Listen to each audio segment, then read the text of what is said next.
Nice that you have accepted our invitation and you are with us today. Once you say, then only we will start YouTube live. Fine. Right. Okay.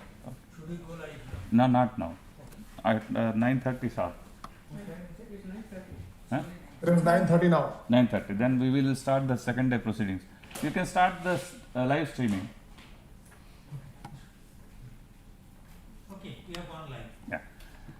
A very good morning to all the participants and a warm welcome to all the speakers of today's second day program. Spark, a program, a special initiative by the MHRD. Under the aegis of Spark, we are organizing this online conference, international online conference on emerging trends in healthcare technology in post-COVID-19 era. Today is the second day and we have eminent speakers for today's session. Now, without taking much time, I request Professor Ramanujan to briefly introduce Commander V.K. Jaitley sir, and then immediately after that he will start the lecture. Professor Ramanujan, please.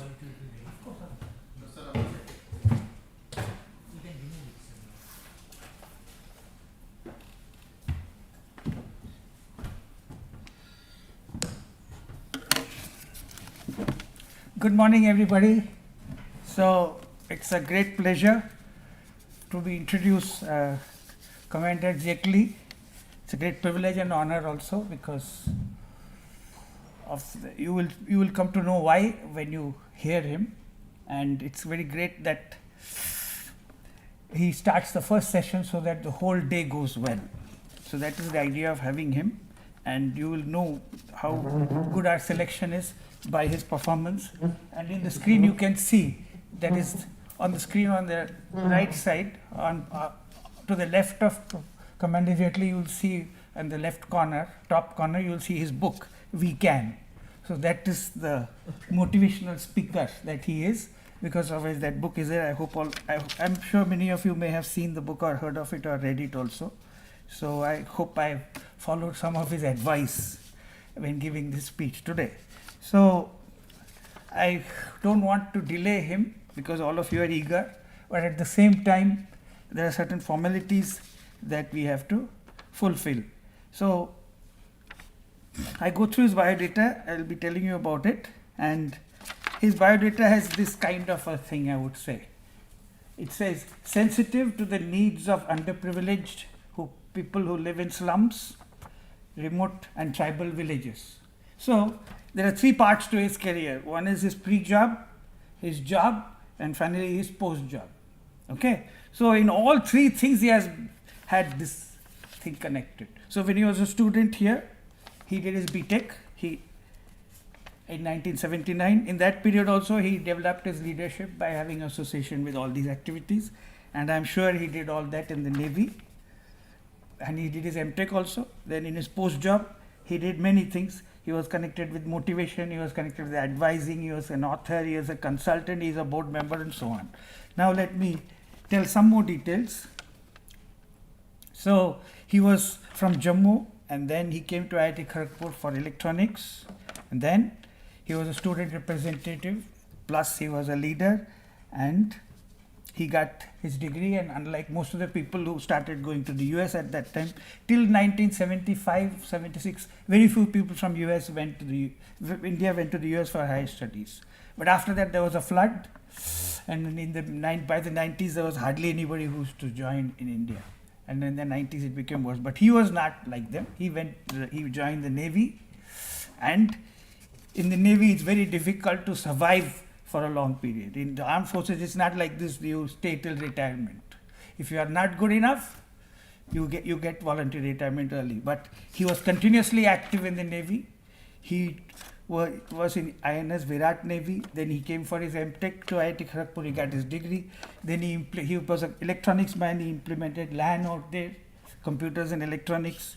Then he did computerization in multimedia. He made video documentaries. All these things that we see today, he has already done it in his professional life before he retired. Then after he retired, he has done many more things which that he has done in the Navy. At least he has listed many more things, because possibly in the Navy you have much more work to do, and here he was mostly advising. So he was a board member of JP University. He was a consultant to Cisco Systems for India and SAARC. He also took part in All India Motor Rally, then trekking, golf. He has done public speaking at 130 institutions, including IITs. He's the member. He's also written that book which I mentioned, We Can. Then he's a board member of Pan IIT. And if you see this book called Fourth IIT, I don't know if he's got that book in his shelf. In that also his photo is there. So you can see that his photo is there with Dr. Abdul Kalam himself. When he was president, there was a Pan IIT. At that time, I think he was the president of Pan IIT. Pan IIT is now not only IIT Kharagpur, it all IITs together at the World Forum. They have spread the name abroad, and he was one of the founding members or founding presidents at that time. And with Kalam, he's right there. So, with all these things, I would like to I think I have told enough. I think more you will hear from him directly. But basically, as a person, it's very good that I got lots of opportunity to see him. But I never went out of Kharagpur much. He used to come regularly, take all the difficulties and come here. He kept in touch continuously. He was very humble. He never showed that he is a big man. And he, personally, what I have come to know is he is someone who can improve the spirits. Like he can bring Jaan into the seminar today, as I say. For him, we will remember the song, Na muh chupa ke jiyo, और न sir झुका के जियो, गमों का दौर भी आए तो मुस्कुरा के जियो. And that is the basic thing we need at the time of coronavirus. All of us are finding cases are rising and rising and rising. We need people like him who have seen difficulties in life and they have come through. So I hope he will give the same motivational speech to us with the topic that is very necessary, that health is the most important thing. All of us have forgotten everything except preserving our health, and that's why he's telling us that what we can do to preserve it. Thank you very much.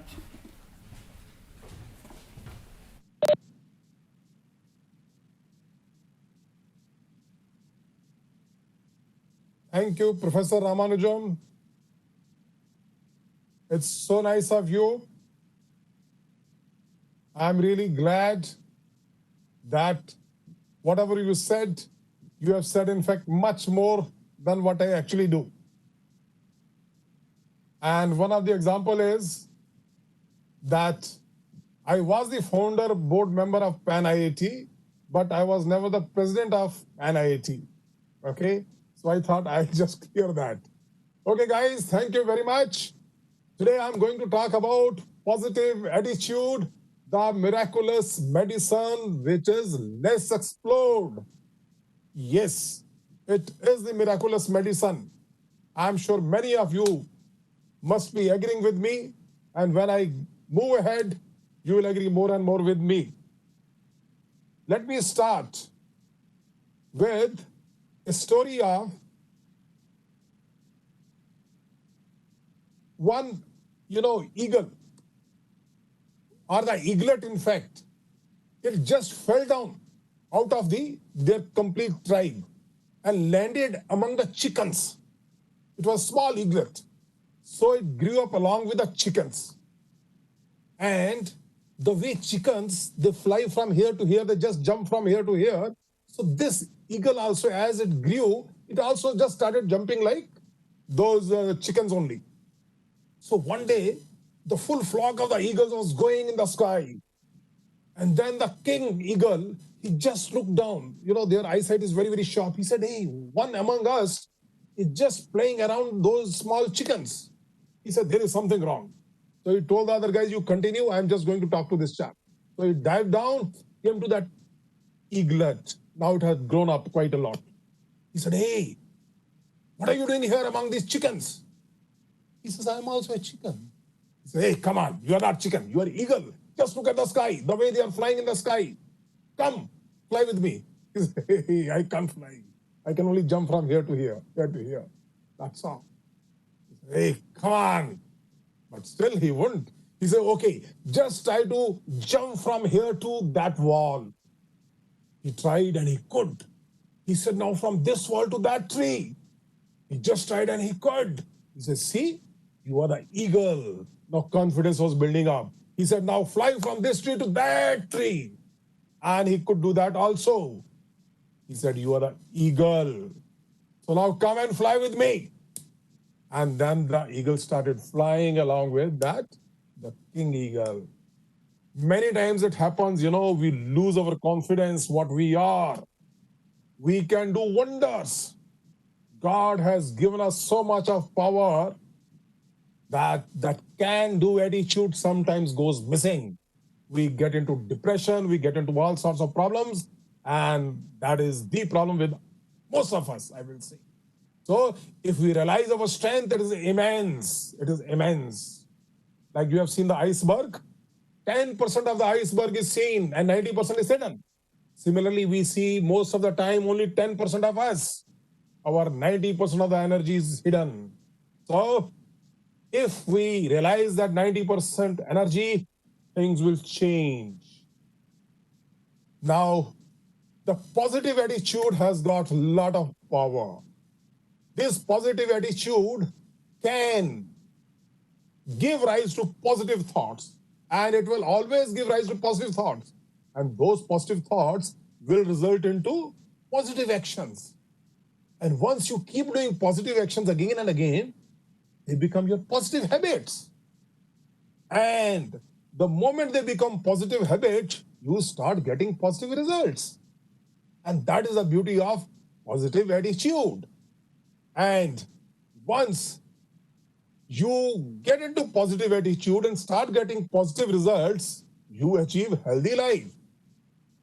And the healthy life comes from healthy body, because you can enjoy your life in a healthy way only once you have a healthy body. If you are sick, you are having problems, obviously you cannot enjoy your life. And from where does it come? It comes from the healthy mind. Mind healthy is very, very important. They say mind and body are intrinsically connected. There is a connection between the two. It is a mind which feels first, hey, I'm tired, then the body feels tired. If mind says, no, I'm not tired, the body is not tired. My age today is 63 years plus. With God's grace, I conduct training programs in the resorts for 3 days. And full 3 days, I'm almost standing, playing with the guys who are much younger than me. 3 days at a stretch. And even in the conference halls also, there are a good number of times when I give talks from morning till evening, full day. All the participants, they are sitting and I'm standing. So it's a mind which thinks whether you are sick or you are not sick. And then the body reacts to that. So your mind has to be very, very strong. So that's why they say always have a winning frame of mind. I can do, I will do, I shall do, I can do. Always winning frame of mind is very, very important. And as far as the definition of attitude is concerned, they say it is a way. You look at things mentally. Think of attitude as your mental focus on the outside world. It's very important how you perceive. If you feel something is beautiful, it is really beautiful. And sometimes you keep seeing only the negative part of each and everything, it becomes negative.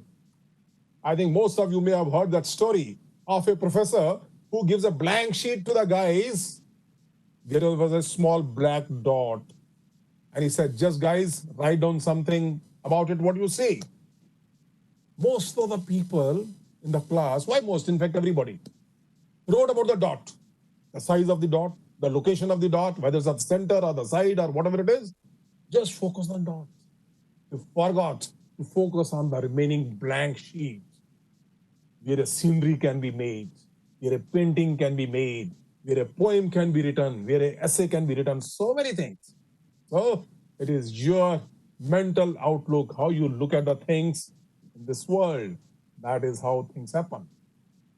Now, Can you just read it slowly? What is written here? GODSNOWHER? You must have read it. Some people would have read it, God is nowhere. And some people may have read it, God is now here. So it depends how you look at the things. From the same set of letters, you derive what you want to derive. So God is now here. Now, people with positive attitude, they have an increased lifespan. Lot of researches have happened in this. So you must have a positive attitude. It gives you better quality of life and improved relationship with others, both at home and at work. If you keep fighting in your office, then obviously you will keep fighting at home also with your wife or with your husband, with your kids. You are not going to enjoy life. So the positive attitude gives you improved relationships. And then you remain away from routine diseases. That is also very, very important. And all those people with positive attitude, they enjoy life.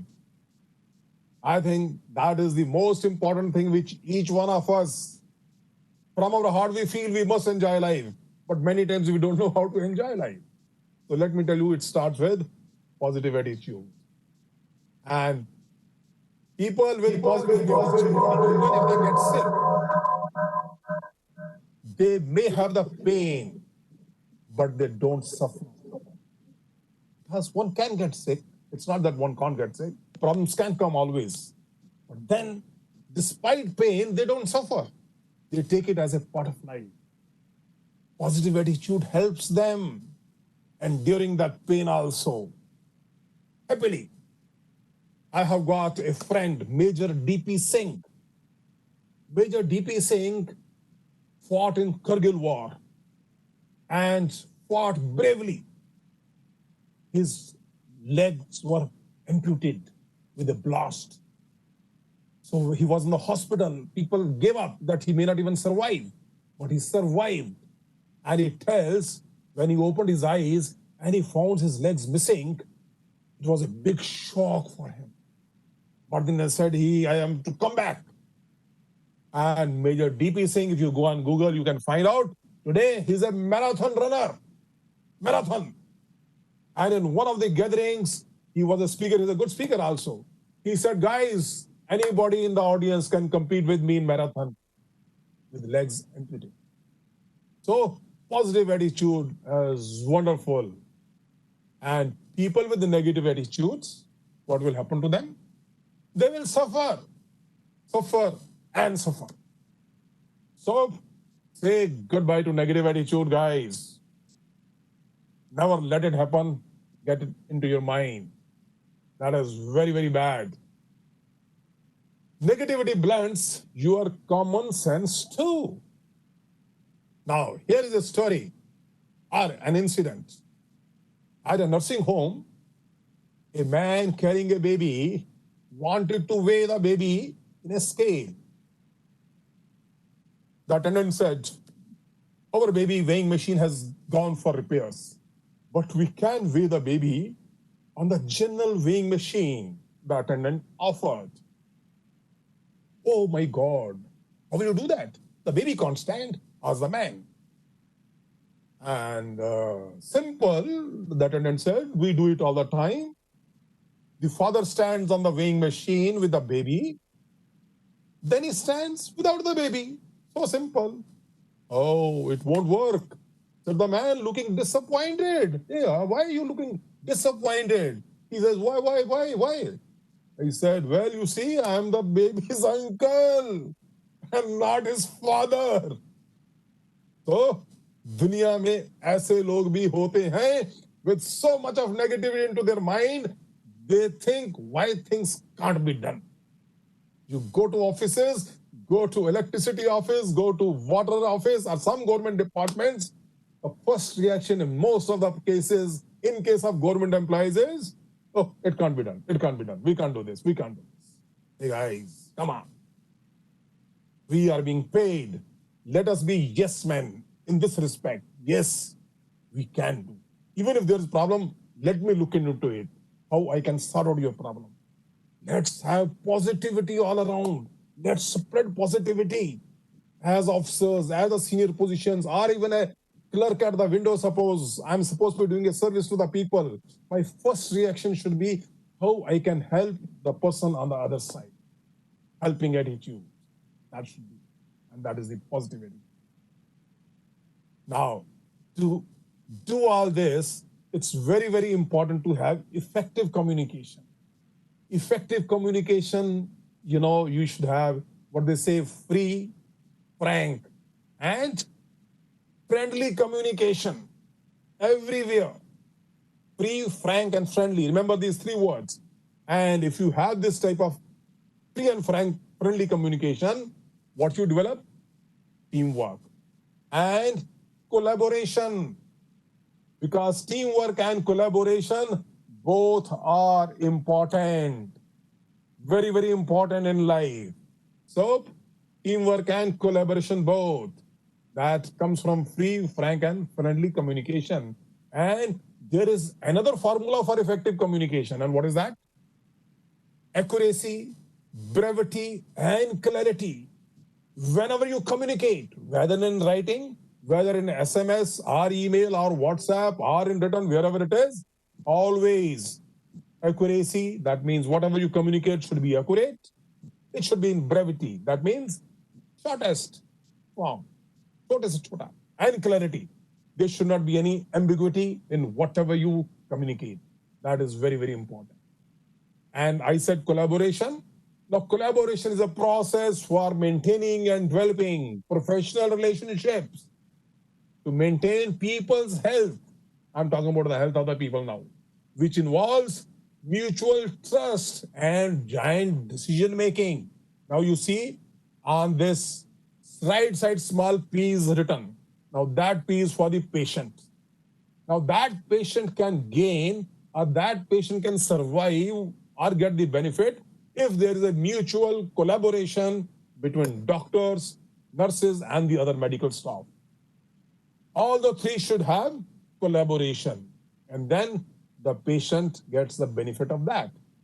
So positive attitude is very, very important for doctors, nurses, and other medical staff also in the healthcare industry. So now, it is easier said than done. Why?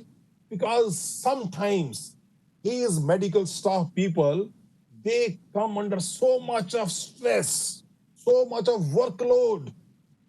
So telling them, hey guy, come on, have positive attitude, sometimes becomes difficult. And let me tell you, during this COVID-19, our doctors, nurses, and other medical staff, they have done a wonderful job. And particularly in the government hospitals, see, exceptions can always be there, let me tell you. Some of you may have got personal experience, you may not be satisfied. But remember, we had very, very limited facilities in the government hospitals. That is why the private hospitals also were opened. It's a separate thing. Some private hospitals, they are just interested in making money and money. But in government hospital, it is, I will say with folded hands, I say thank you very much to all these doctors, nurses, everybody. They have done a wonderful job. I know some doctors and nurses who have worked for 20 hours per day. 20 hours. It's not a small thing, let me tell you. People have really worked very hard.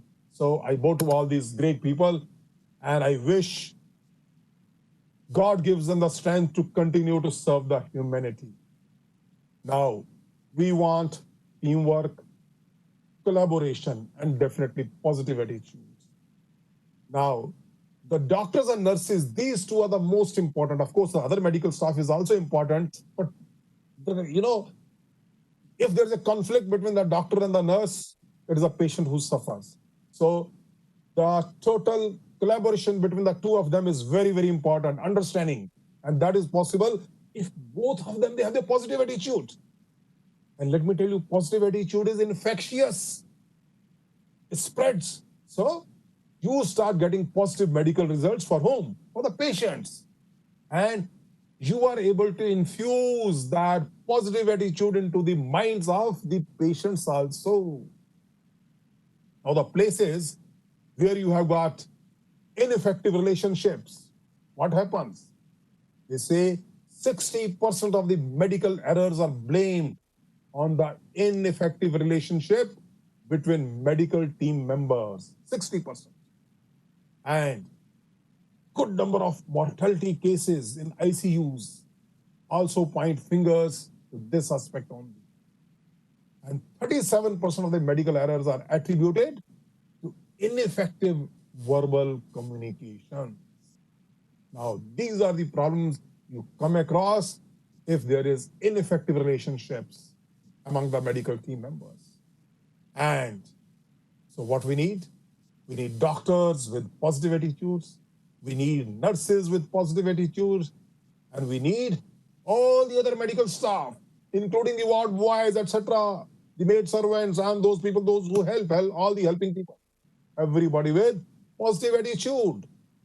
And that will result into the patients also with a positive attitude.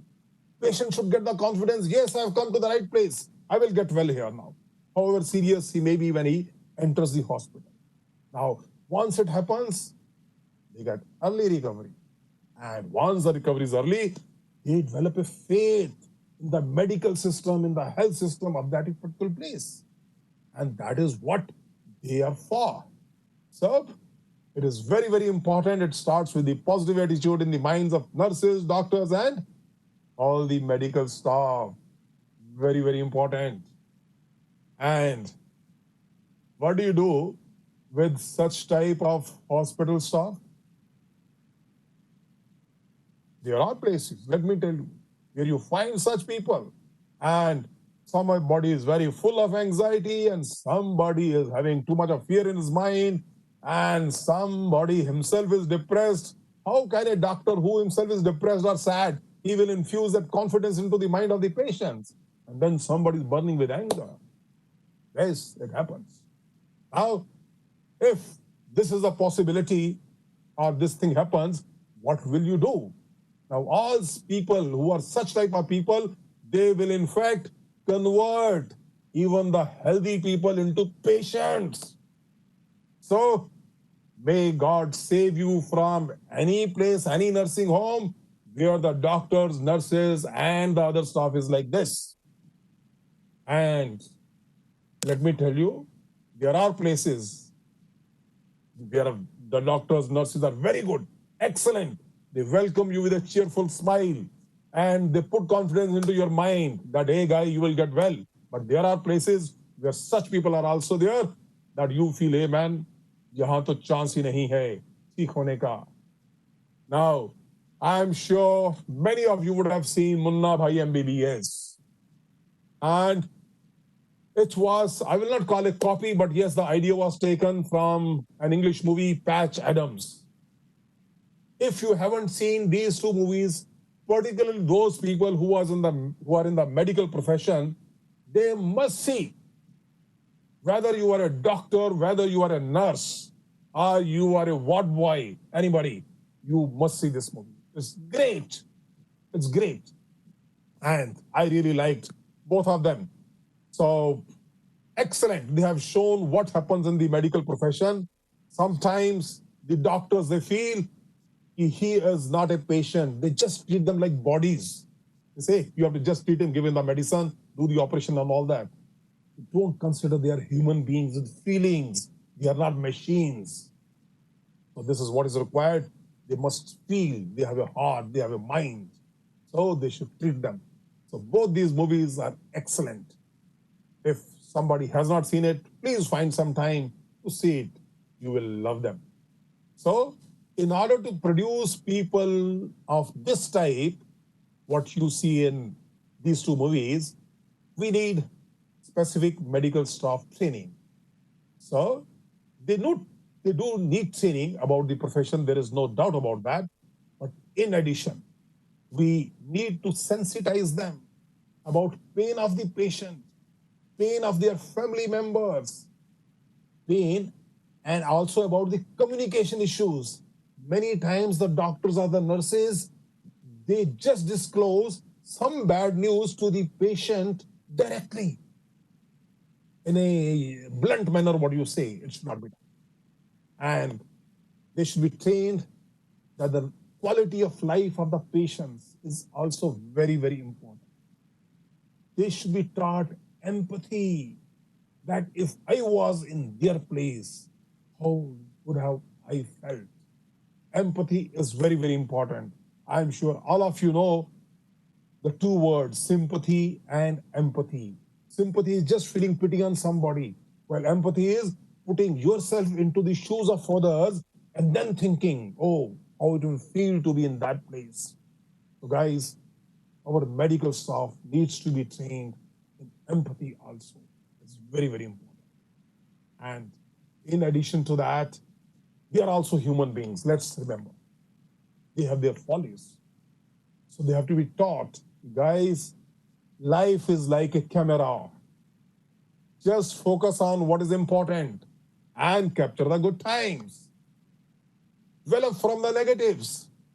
And if things don't work out, just take another shot. Things don't work out the way you want always. But then what do? Just take another shot. That's all. So take life as it is. And the power of positive attitude, they say, if you don't like something, change it. And if you can't change it, then change your attitude. Don't complain. Don't complain, remember that. And about the complaints, they say 50% of the people in this world don't bother about your problems and your complaints. 50% of this world. And the other 50% are happy that you have a problem. So why to tell your problems and keep complaining about each and everything in this world? So people should not call you as a cribber, a habitual cribber or complainer. No, I shall not. So that attitude has to be there. The most significant change in a person's life is change of attitude. Right attitude produces right actions. Right attitude produces right actions. A positive thinker sees the invisible, feels the intangible, and achieves the impossible.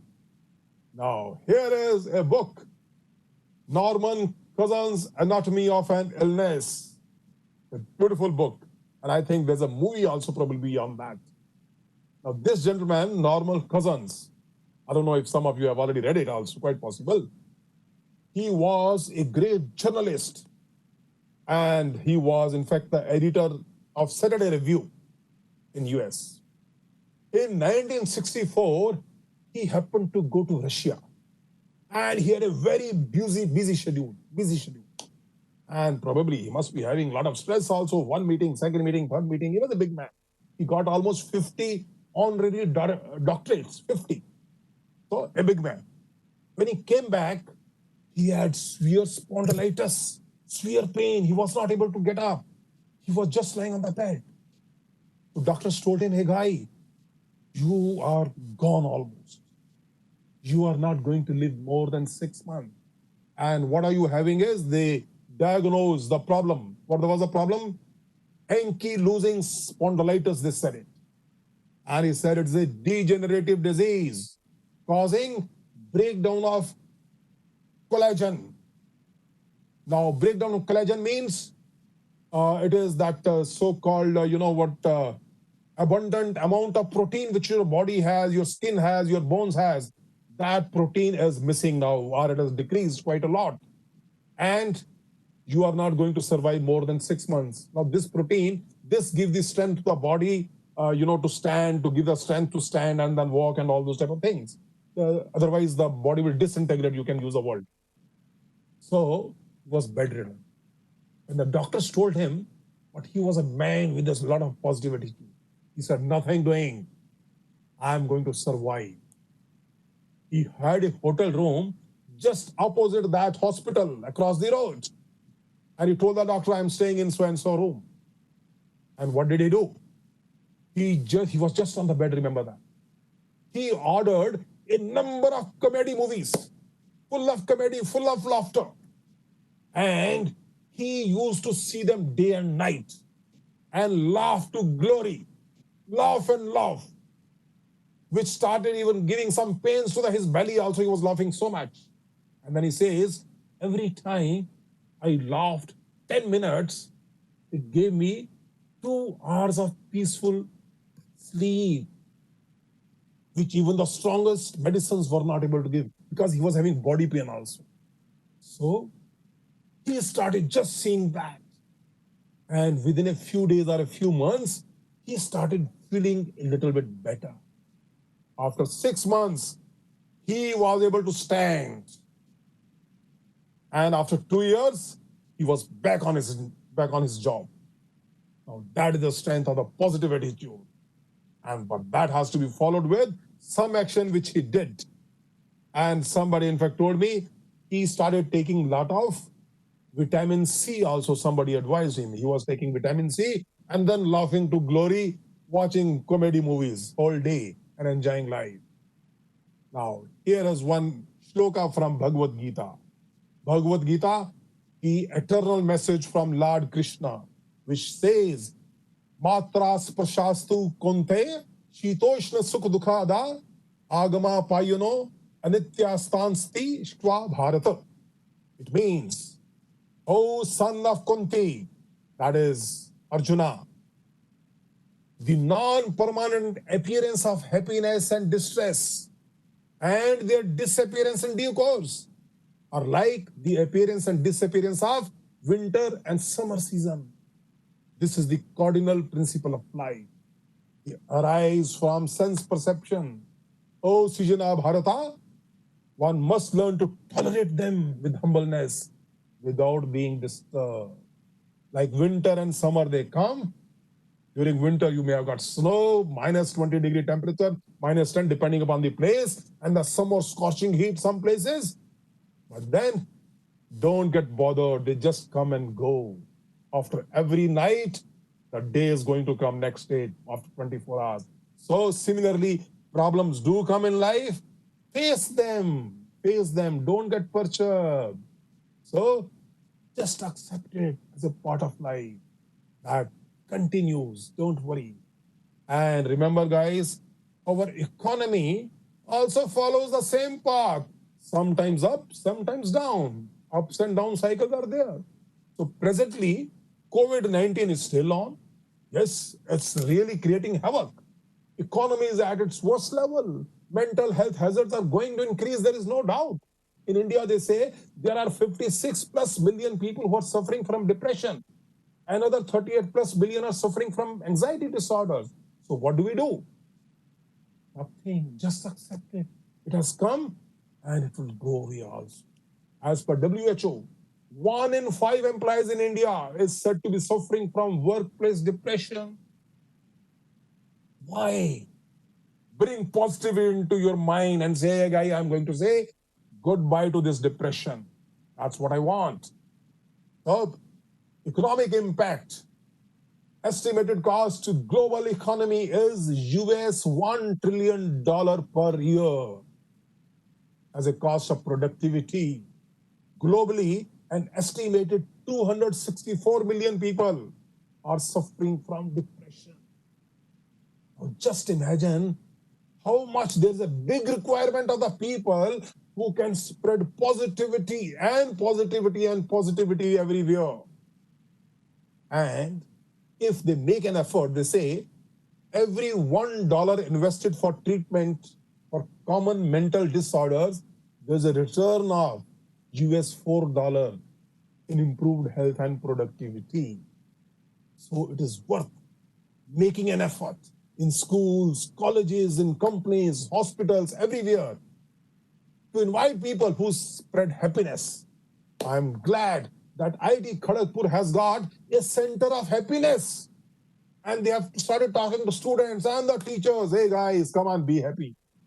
Very good. It's very important to become a good engineer, become a good doctor. Yes, it is important. But to become a good human being, to become a human being who is happy and who spreads harmony in this world is much more important.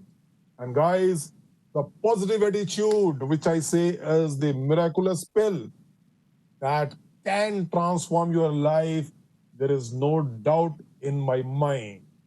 The only thing is you have to be aware of media and the social media particularly. They say quarantine the media for 14 days and 80% of our problems will go away. Most of the problems today are created by the media. They keep showing you same negative news again and again, 20 times. There was a strike against North Indian in Bombay few years back, maybe 10 years back or 15 years back. Now in that, 2 taxis were broken, but media was showing 20 times, same 2 taxis again and again. And it was showing 20 times a day. So people in North, they felt, hey man, everything is gone in Bombay. No North Indian is going to survive now. And only 2 taxis were broken. So media is the culprit. I request to all media people, if by chance anybody is looking at this, kindly do not show the negative news again and again. Yes, show it, no problem. Things do happen, please, do show, it's your duty. But don't stress too much on that. WHO, global burden of disease. And they say,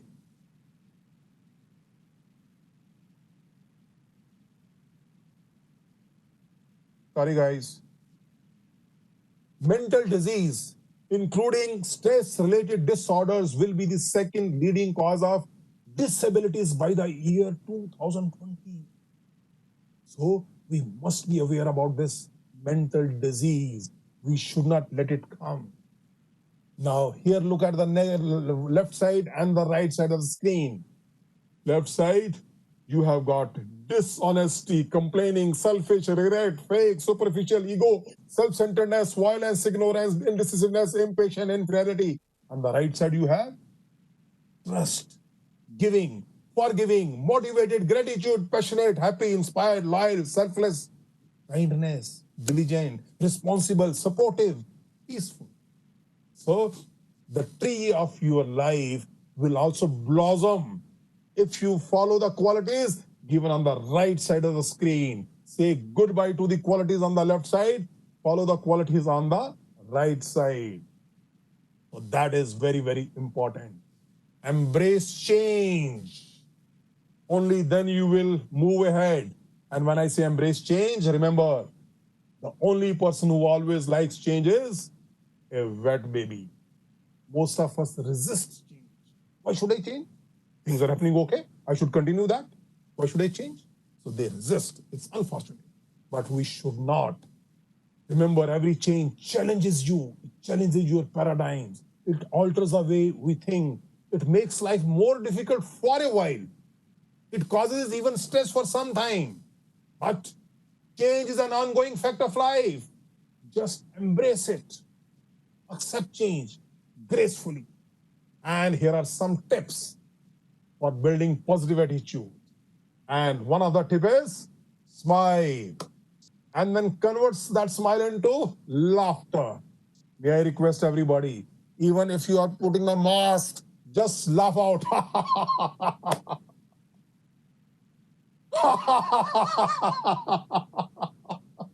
And guys, please do this laughter medicine. Take this medicine daily morning, at least for 2 minutes. And one more thing. When you get up in the morning, most of us, in fact, everybody, all of us, go to the bathroom. And there's a mirror in the bathroom. Switch on the light. Look at the mirror and give a smile to yourself. And give a positive message to yourself. Hey, guy, you are great. And today is going to be a great day. With that message, if you start your day, let me tell you, your day is going to be the great day. Here are some positives which I am going to give you some tips. Fill your mind with positives. Read inspirational books. Listen to uplifting music. Call an upbeat person. Avoid cynics and cribbers. Watch stupid movies that make you laugh. I'm using the word stupid.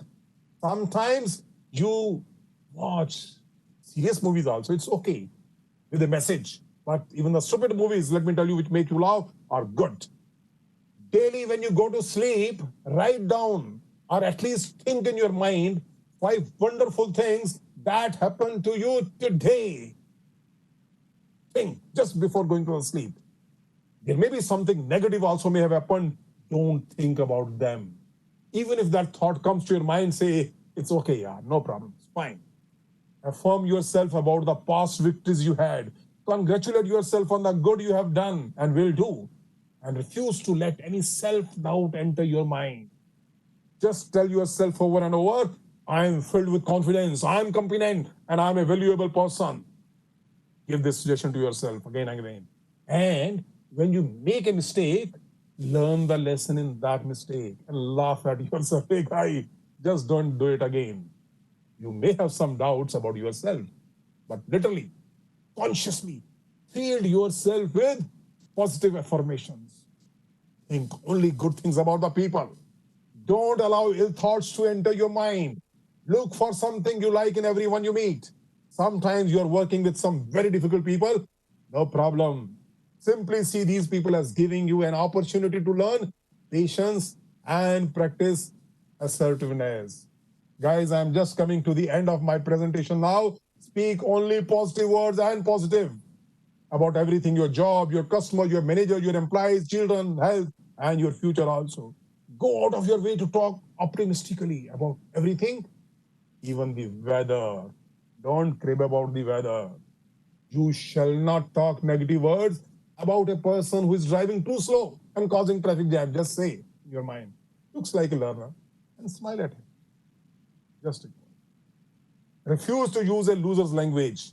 If you talk like a loser, you will end up losing. You talk like a winner, and you will end up winning.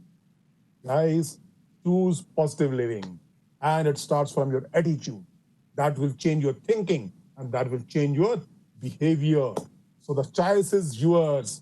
And what is the choice? With a bad attitude, you can never have a positive day. And with a positive attitude, you can never have a bad day. So take this miraculous pill of positive attitude every day. Even overdose of this positive attitude will not harm you. So with that, my thanks to all of you. I hope you enjoyed. Thank you very much.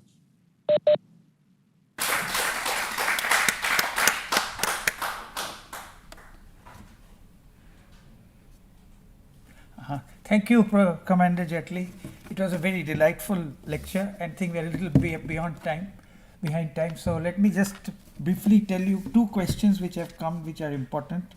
One is about the effect of surroundings on the attitude, and of course you mentioned about the people, but what about the pollution? And the other point they mentioned is, in some countries they say that the diet is not recommended for good healing. So what do people in other countries who are used to bad eating habits, which are not good for coronavirus, so what should they do? So these are the 2 questions I would like to bring in.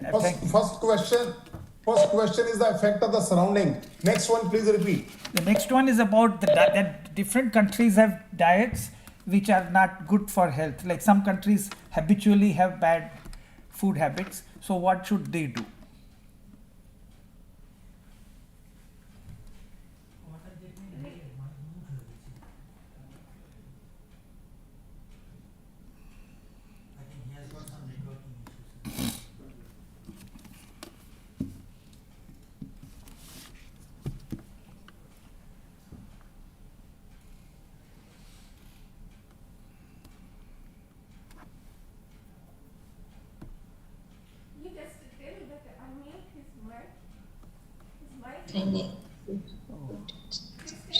Well, if you unmute your mic, I think then you'll be able to continue with the program. And after I go out, you can come back.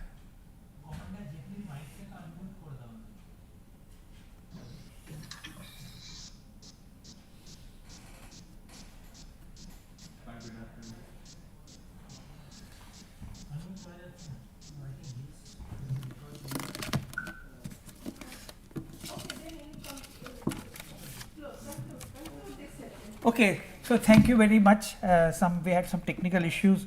Whatever questions he could not answer, he will be answering personally. Whatever questions have come, he will be answering them personally after the program. Yeah. All the video is currently available in the Spark site, and even yesterday's video you can still see. And these programs will be on record, so the questions, answers, everything will be kept there. So thank you very much.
Sir, good morning.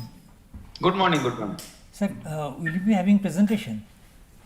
Yes, Can you share once just before we start the session? yeah. So let me share the screen, huh? Okay. Okay.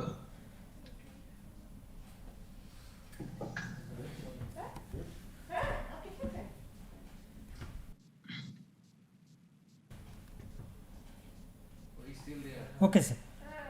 Sir, sir, I think the questions, next session is about to start. Colonel Jetli sir, the questions will be sent to you. Maybe you can answer them and we will just add these questions in the YouTube link, sir. Okay. Thank you very much, sir, for the session. Wonderful session. Thank you. Sorry for the break. No, it's okay, sir. Suman sir, if you can share the presentation. Yes, I am trying it. Somehow it is not appearing. So let me see once again.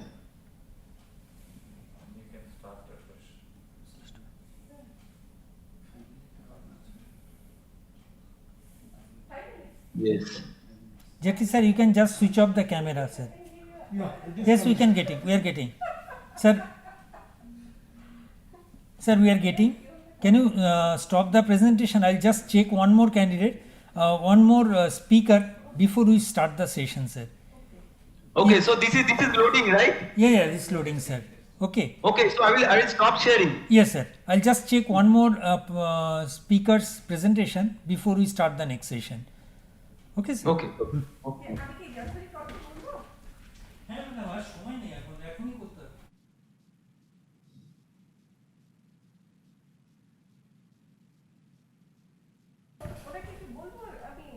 হ্যাঁ madam আর সময় কোথায় আছে এখন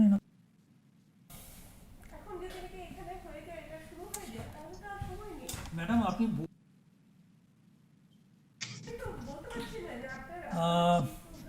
উনি কি doctor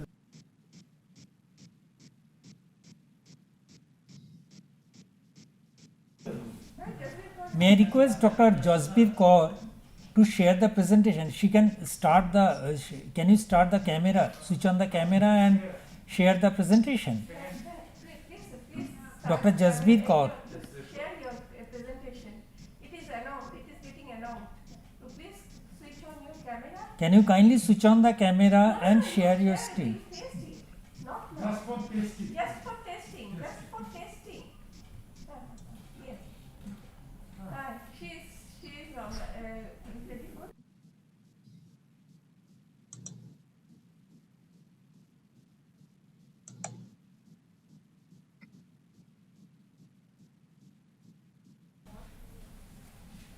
রাজি শুনে রাখেন তারপরে কি আছে তারপরে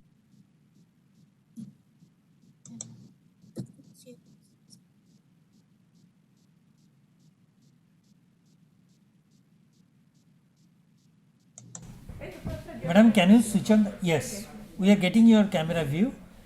Ma'am, can you share the presentation if you have something?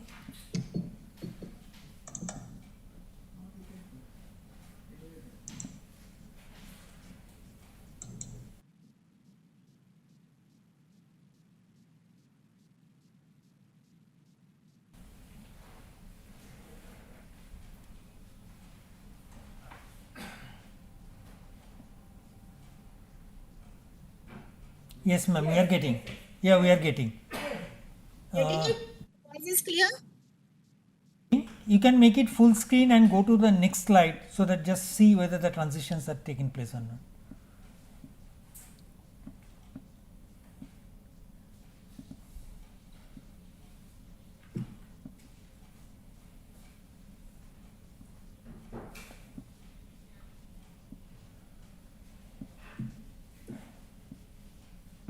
Yes.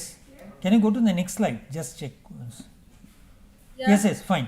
Ma'am, you can stop sharing now and switch off your camera. Once your turn comes, we will send you a text message, and accordingly you can switch on your camera and we will provide you the sharing presentation that privilege at that point of time. Okay? Fine. Okay. Thank you, ma'am. Thank you. You can switch off the camera.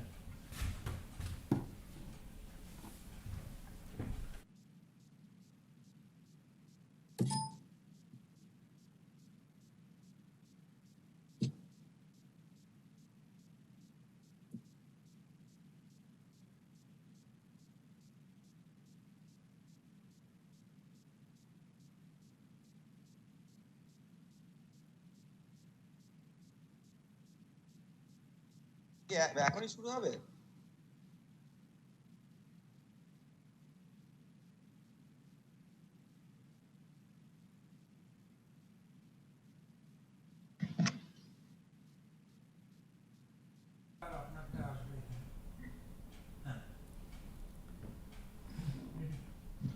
Shall I start? Okay. Yeah, good morning you all. So this is the second session and the second day. So here we have 5 lectures, invited lectures, and the first speaker is the Professor Suman Chakraborty. Before introducing him, I'll just take the note from the our previous keynote speaker, Professor Commander V.K. Jetli, who has talked about the positive attitude.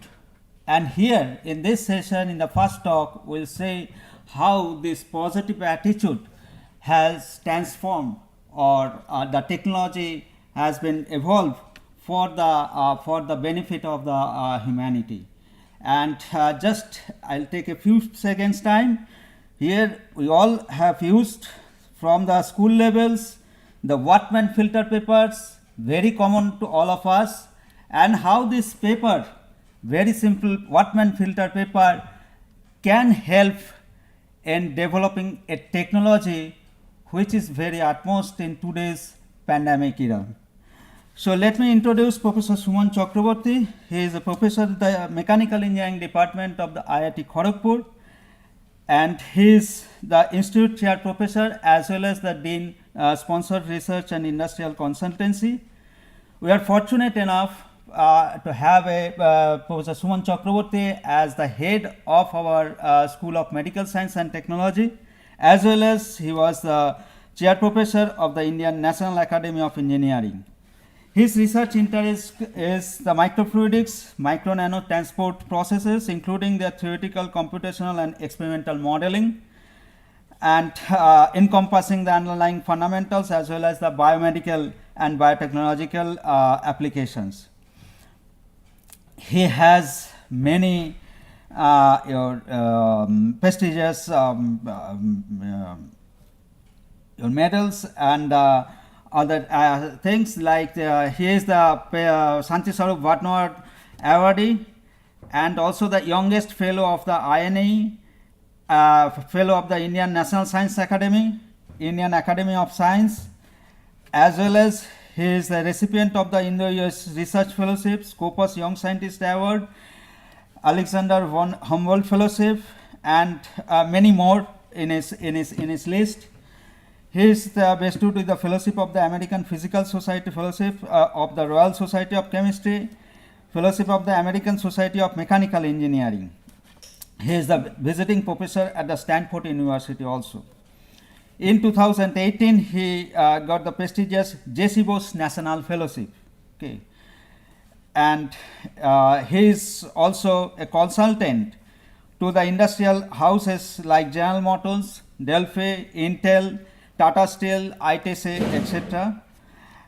And he has started his own startup company for effectively transformation of his research into the design of the medical product. Just recently, it is announced that his research team is selected for the Gandhian Young Technological Innovation Award. So with these few words, I'll request Professor Suman Chakraborty to come and give his presentation. Welcome, Professor Chakraborty. Thank you very much, Professor Das. It is a great honor and pleasure to be a part of this meeting. And this is a very, very important and timely event. Before entering into my presentation, I would like to share with all of you that this is based on a very recent work that we have done in connection with detection of COVID-19.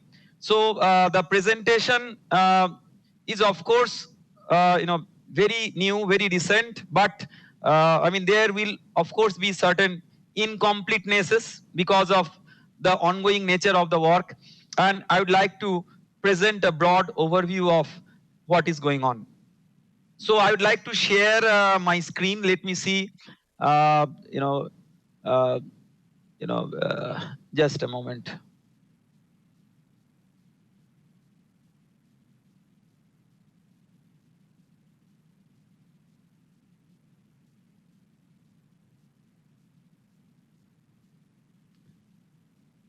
So I hope this shared screen is visible to all of you. Is it visible? It's coming. It is coming. Okay, okay, thank you. So this is based on a new perspective to COVID-19 diagnostics, which in very simple terms, we want to present as RT-PCR test simplified. So before presenting the work, I would like to give a background why we are motivated to do this kind of work. throughout the world, there is of course a very active volume and quality of research going on in various aspects of disease management in general, and of course very much focused towards COVID-19 at this moment. The research that is being undertaken anywhere else in the world and in a country like India, they may not be aligned with very similar perspectives. The reason is that India is a densely populated country where there is a clear maldistribution of resources so far as healthcare amenities goes. In the rural places, there is clearly shortage of doctors, nurses and technicians. There are barriers to access. There are facilities which are there in brick and mortar but they do not function. And on the top of all these, the challenge that most of the rural healthcare dissemination programs faces is that the conventional technologies which work so nicely in high performance labs, that kind of technology does not work in a rural environment. So we need to have a model in general where the focus is affordable diagnostics. It is of course generic and not specific to COVID-19, but in a more focused way, currently there is an emergent need of having a good model for detecting COVID-19 at locations which do not have the kinds of resources that a modern diagnostic test will require. A large number of migrant workers are coming from different places. They are entering villages and they do not have access to the kind and quality of testing facilities, and that creates a very big challenge. It's not just non-availability of infrastructure, but also the large time gap between the tests and the results, high cost of the diagnostic tests, and also inaccuracy, which is very, very important. There are low-cost devices, but they are not known to be very accurate. So there is a need of paradigm shift of bringing the diagnostics from the high-end labs to these kinds of locations which have limited resources. The challenges are many. The power supply is not very stable, so you cannot really have too many numbers of high-end labs. If you want to do some work in a field, you will have obvious dust, dirt, humidity, etc. So your test method, at least a part of the test method, should be tolerant to this. You may not have refrigerated places all around. Well, you will have refrigerated places at certain locations to store your important consumables, but those have to be typically centralized but not decentralized. Supply chain of these disruptive diagnostic devices, that doesn't exist. Trained technicians are not available, and price sensitivity is so much that if the cost of the test is beyond the critical limit, until and unless the government subsidizes it completely, it will get very difficult for people to afford. So these are generic, but what is specific to COVID-19? So of course, I mean, this is a very learned audience and everybody knows about all these, but I thought that let me give an overview of how the COVID-19 diagnostic tests are done at the moment. Currently, the RT-PCR test is the only gold standard test for COVID-19 detection. Well, there are issues of RT-PCR test also. I have heard that the same sample with RT-PCR test done in 3 different labs is giving 3 different results, and I'm sure it doesn't have much to do with the RT-PCR machine itself. It is a very robust technology. It may have something to do with the kit, which may not be reliable, or the operators who may not be proficient enough and skilled enough to get the test done. The primary challenge with the RT-PCR test is the need of the RT-PCR machine, along with a high level of supporting lab infrastructure and skilled technicians to do the test. So that makes the test high cost and high end. Now clearly this kind of test on a large scale, you cannot do it on a community level. So the alternative low cost tests, the so-called rapid tests, you can do on a community level, and these are either antigen based tests or antibody based tests. In the USA, people call it $1 test. It's a fancy name, but the weakness of the test is its fancy nature itself. This kind of test, so ideally somebody can do this test at home or at a comfortable place with a simple strip of paper, and these are essentially antigen based test kits, and these tests are known to give false negative results, and in some cases also false positive results, which is even more dangerous from the sort of social perception point of view. And the rapid antibody test kits are of course very reliable, but they depend on the development of antibodies in blood. That means that these tests will come out to be positive only after the manifestation of antibody in the blood after the infection, which takes a significant number of days, and that is where the danger period is, because by that time an asymptomatic patient by mixing with others have silently spread the infection. So the moral of the story is, well, rapid tests have many advantages. They can be implemented with limited resources. The RT-PCR test has its own advantage. So could we combine the advantages of these to make up or to bring out a new test which is not as simple as the present rapid tests, but also not as complex as the RT-PCR test? To understand that, what is done in the RT-PCR test, so first there is a collection of swab from the patient sample, then there is a RNA extraction from the virus, and then it enters the RT-PCR machine, where essentially the extracted RNA is converted to DNA, which is the reverse transcription, and it is subjected to amplification.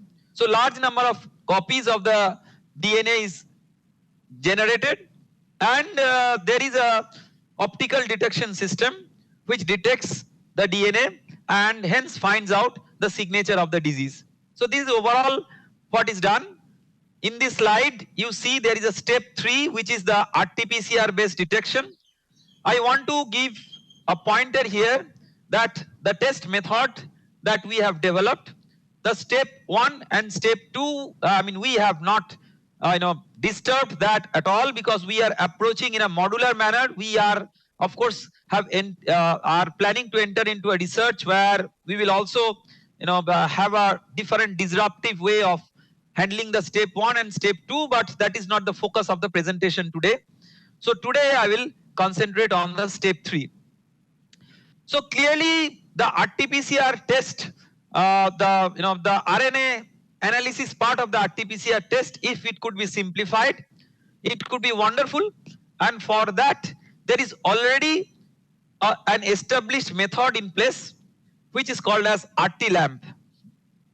So RT-LAMP essentially what it does is it follows the similar scientific concept, that is conversion of the targeted DNA sequence to the DNA targeted RNA sequence to the DNA and amplify it at some controlled temperature. So this amplification at certain controlled temperature is in contrast to the thermal cycling in the RT-PCR machine. So clearly the RT-lamp process, because it considers some isothermal amplification instead of the thermal cyclic process, the thermal part of the process is at least simplified. The detection part of the process is of course one of the an heart and soul, and combined together the RT-lamp is of course a very promising technology, but because of some of the inherent limitations of being a rapid diagnostic process by itself, RT-lamp is not yet considered to be a confirmatory test for COVID-19. Therefore, it needs improvement, and there have been certain efforts. So what we thought is that in the overall purview of RT-PCR, can we convert RT-lamp to RT-lamp++? It is like, in very simple terms, you have a C program, so you make it from C to C++. So RT-lamp to RT-lamp++. That means after the initial 30 minutes of RT-lamp protocol, you add some additional, or you include some additional protocols, and you apply those protocols and do the diagnostics.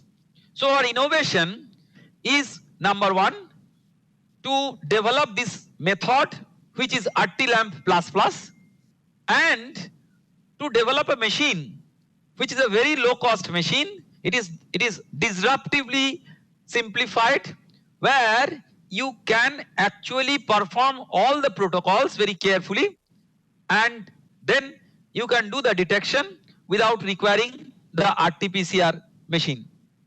So what are these innovations in the machine? So we have developed a simplified pre-programmable thermally controlled protocol which can be implemented in this machine. So you do not require a Peltier based thermal cyclic platform of the RT-PCR machine.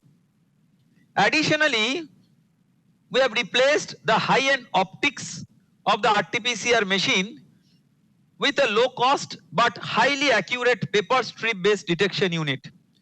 I have highlighted this because this paper based microfluidics is my own area of research interest, and depending on the time available in this presentation, I would like to get little bit into the depth to the extent possible.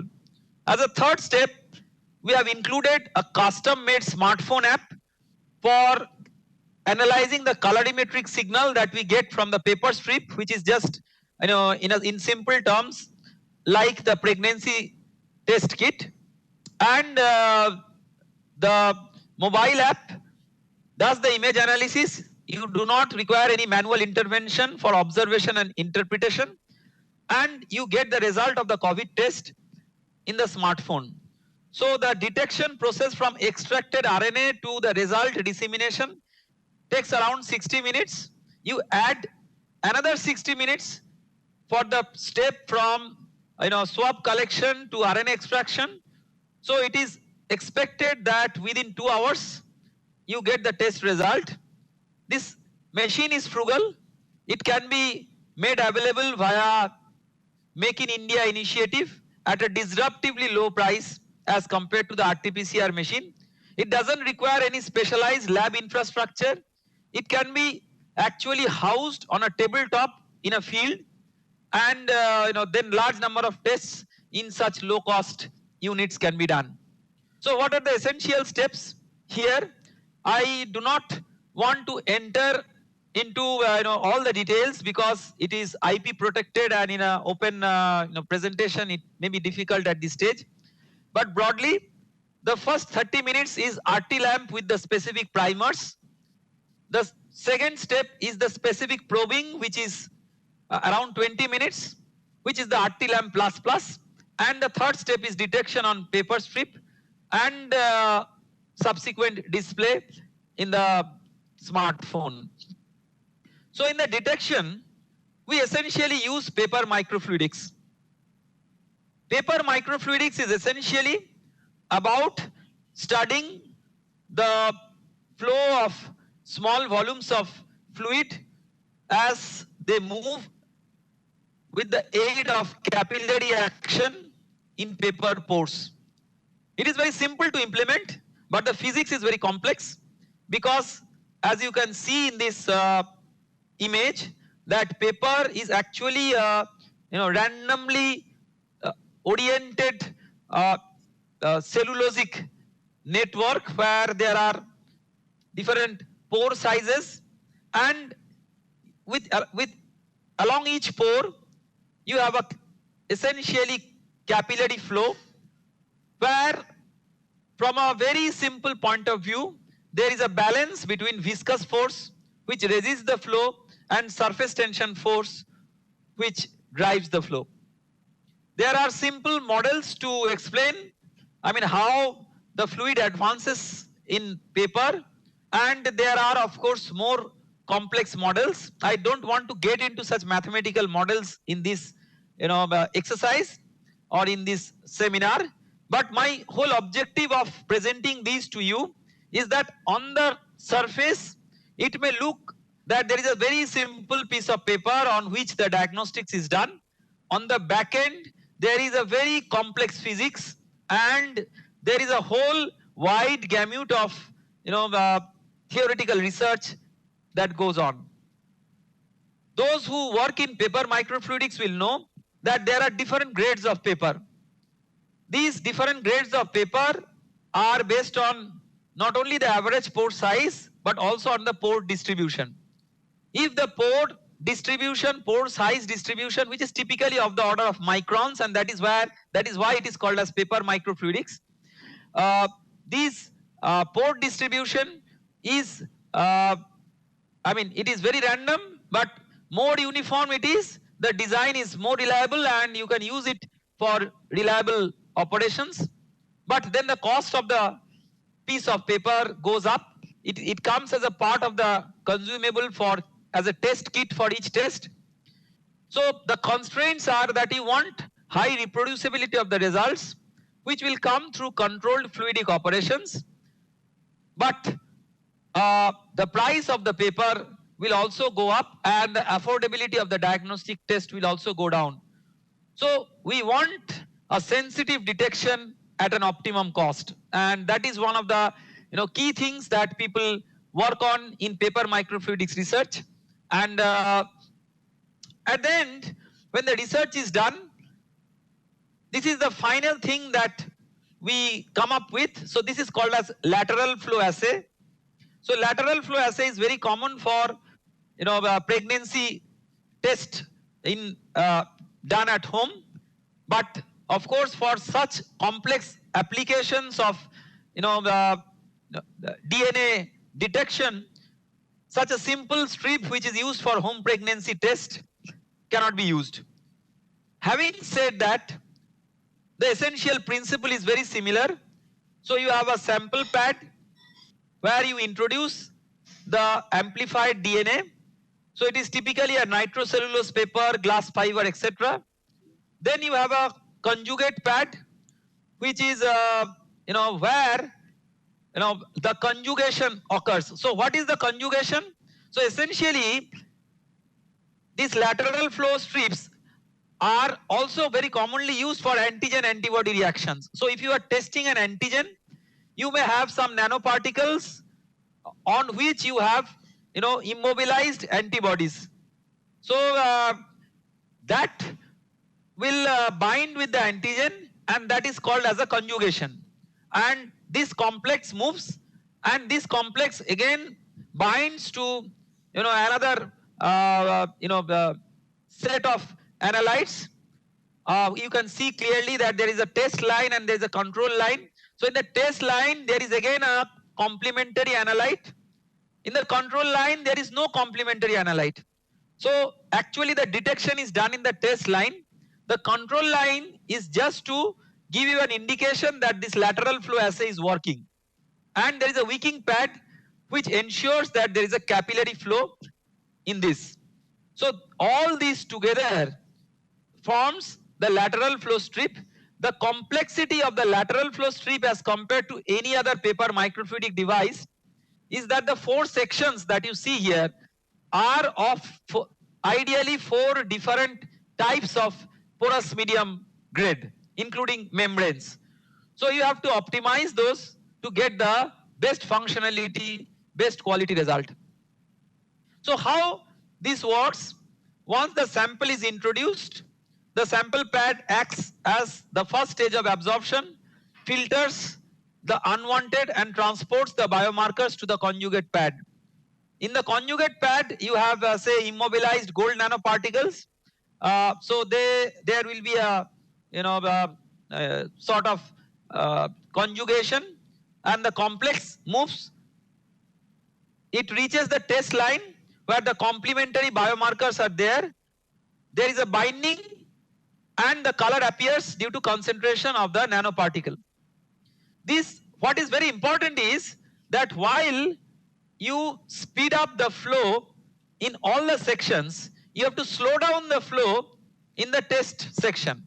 Otherwise, all the sample will be washed away and you do not have good conjugation at the test line. So how do you control this flow at different sections? This is the heart and soul of the microfluidic design. And the remaining design I have already described. So clearly there is a color signal generated in the test line and the control line. Actually, by naked eye, by looking at the color signal, one can say whether it's COVID positive or COVID negative. But we wanted to eliminate this manual involvement and interpretation. So what we thought is that we can integrate this with a smartphone app where the mobile phone with the camera will just the camera will focus at the test and the control lines, take the image and do the detection. It is easier said than done because there are many issues associated with mobile camera like image quality, resolution, human error, background illumination, and non-universal nature of mobile camera. It varies from band to band. So when it varies from brand to brand and all these things, we of course, there is a different research that is going on to develop something universal, although we have till now made it specific to a particular camera. So these are the essential steps involved: selecting the test and the control strip as the region of interest, morphological erosion operation for the filtering of unwanted blobs, selecting and identifying the control line and test line from both the paper strips, and rule-based decision making for COVID positive or negative. So this is the overall flow chart. I am not going through it, but it is just for the sake of interest of those who do image processing. This is, you can clearly recognize that the kind of interdisciplinary work that is involved to make such a machine. Clearly there is an innovation in the biochemical protocol. There is an innovation in engineering so far as development of the thermal unit and the microfluidic unit goes. And also there is an innovation in image analytics, which is image processing and other things. So I will conclude the presentation with a few key results. So what I said is that at the beginning that we want to make it RT lamp plus. So where is the comparison between RT lamp and RT lamp plus? So in the left view graph, we have a result for RT lamp amplification, and in the right view graph, we have result of RT lamp plus, our detection with a specific probing. The comparison is between coronavirus and influenza A. So you can clearly see here that if you see the test line and the control line for two different RNA segments, and this is very important because two different RNA segments results based on them, when both of them give a confirmatory result, then only we can say that conclusively that it's COVID positive or negative. So this is at par with what is done in RT-PCR test. So clearly you can see that the test line is very clear for coronavirus, but there is no color signal in the influenza A. So this is specificity, very, very important. People present with similar symptoms like cough, cold, respiratory trouble at advanced stages of the infection, and it is very, very difficult to figure out whether this is for coronavirus or this is for influenza. So we have made some laboratory validations using in vitro target DNAs, and we have got, of course, some false positives and false negatives, but these are clearly much lower in percentage as compared to what you get in the point of care devices and rapid test kits. So we have also studied the sensitivity. This is where it is very, very important to compare with how we are getting our results with the gold standard RT-PCR. So it is absolutely clear that there is a test line appearing with 10 or more copy numbers. In RT-PCR machine, also, I mean, you can get down to that, even one copy number. In other reported rapid devices, including the RT lamp, you could even get some test signal at low copy numbers, but it has been proven that those are actually false positive signals.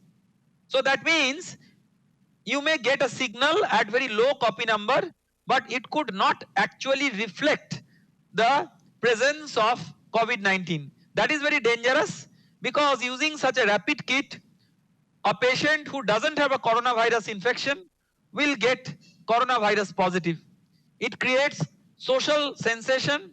The patient is alarmed. It's a psychological and emotional issue. So before using any kind of rapid kit, this must be very sensitively considered. So all in all, what we wanted to do is to make a paradigm shift. So keeping the broad purview of the RT-PCR, the objective is to have a RT-PCR simplified for COVID-19 detection, where we may have a centralized facility for sample collection and RNA extraction, but large number of decentralized facilities for the RT-PCR simplified detection in a portable device, which doesn't require a laboratory infrastructure. So the way forward from lab to use, we are currently, we have started the paperwork of field trials. We will be starting with the field trials very soon. We are, of course, looking for transfer of technology, commercialization, etc. Clearly, some aspects of those are not matters of specialization of laboratory researchers like us. And we, of course, want to be dangerous from the point of view of the accuracy of the results. So we want to use something which is a sort of compromise between high quality testing and rapid testing, in an effort that we can cater the need of the underserved, which is not just rural India, but several places in the entire world where the healthcare, quality healthcare services have not yet reached. Thank you very much for your attention.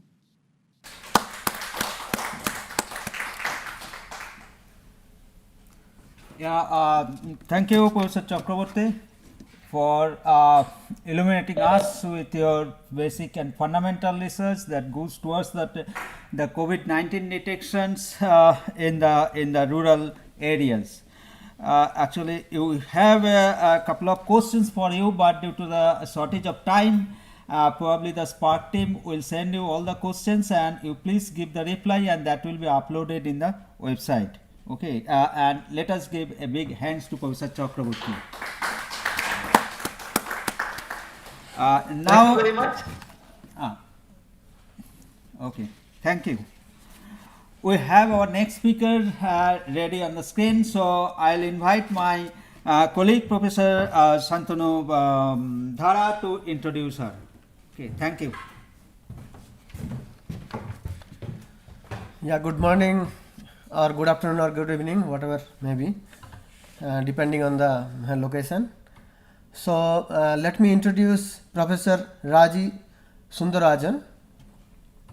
She is a professor at Department of Biological Science, Purdue University, USA.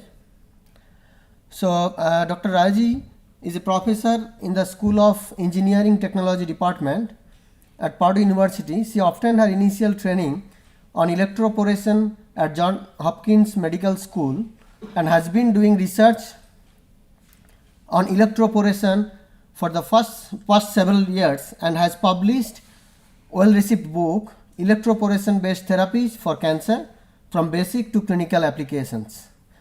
She was the recipient of 2010 Indiana Omen and High Tech Award for Distinguished Use of Technology in Healthcare Life Sciences and won a prestigious one-year fellowship to study regenerative medicine therapy using optoinjection and electroporation techniques at Purdue. She is reviewer of NIH, NSF, US International Science and Technology Center and US National Research Council proposal and various scholarly journals including International Journal of Cancer, Molecular Biotechnology, Journal of Biomedical Microdevices, Journal of Anti-Cancer Drug, and several IEEE transactions. A fellow of Institution of Engineering India, she has also served as foreign examiner for several PhD and faculty promotion tenure reviews for both US and abroad. So with this small introduction, I would like to invite Dr. Raji. Her topic of research is utilizing quantitative proteomics to underpin the molecular events for cancer therapeutics. So I'd like to invite Professor Raji, so you can start your presentation, please. Thank you.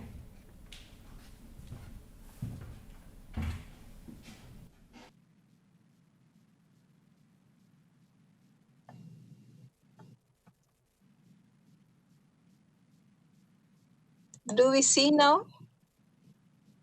Yeah? Okay, do you hear me? Okay. A very good afternoon.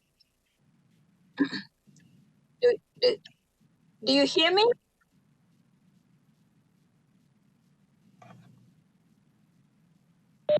Hello?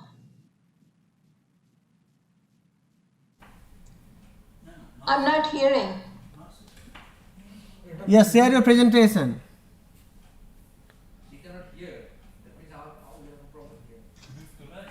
Dr. Manjunath, what's happening?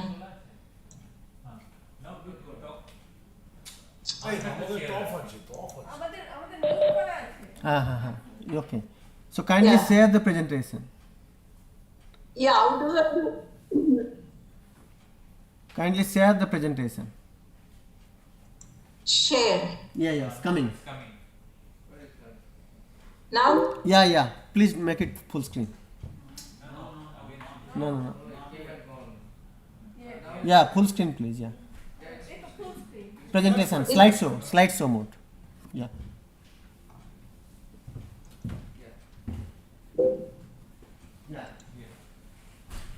Good now?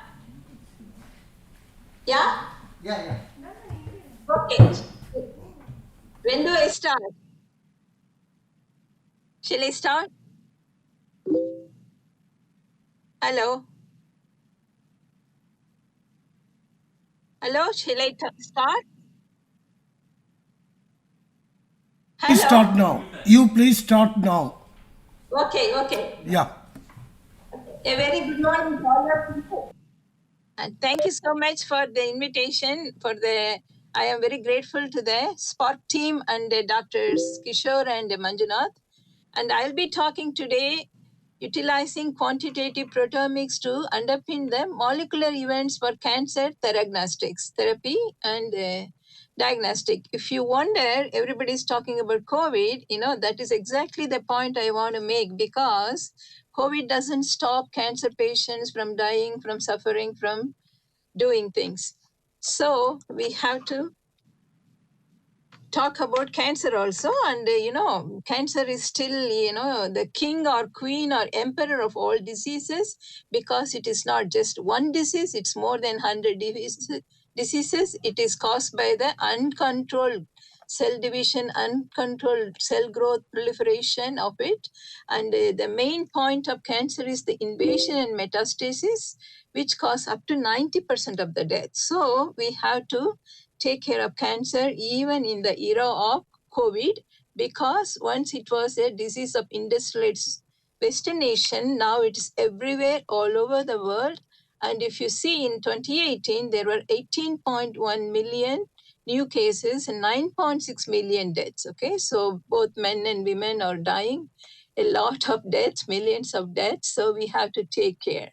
And if you see, cancer is caused by various mutations, and it's both germline mutations, okay, which is hereditary, and then gene-related mutations, and then 15% of the cancer is caused by viruses, and then rest are somatic mutations. And if you see the risk factors, some are preventable, like smoking, alcohol, and all those. However, being a woman itself is risk factor for breast cancer.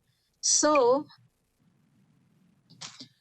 you cannot prevent that. Okay, so there are preventable and unpreventable risk factors. So we have to take care of this. Here it gives you how various cancers have mutations. And then if you see the hallmarks of cancer, it is the sustaining proliferative signaling, means it is like driving downhill with the acceleration is permanently on and brake is not working. Imagine, brake is not working, acceleration is on. Okay, so all you do is grow. You will be exceeding your limit. You'll pass through the cell membrane, go and mix with the blood, and then you will grow to secondary places. Okay, you get a primary cancer and a secondary cancer. So we have to study more about it, because initially chemotherapy discovered in 1960s, we still following many of the same. Not much advances are made. So we are going to study proteomics, because it gives the quantification of the thousands of proteins in our cells and tissues and tumors. Okay, we will be studying using state-of-the-art quantitative. Okay, that is very important, because it will tell you how many proteins, at what level they are, overexpressed, underexpressed, and then using high throughput, it will give the global picture, comprehensive picture of the whole cell, and then no label, okay, label free. We don't use any labels, to detect this, and we use mass spectroscopy. Okay, so this is the latest state of the art, and then we use bioinformatics like a David, MaxQuant, and then cake pathway, all those, okay, we will be using.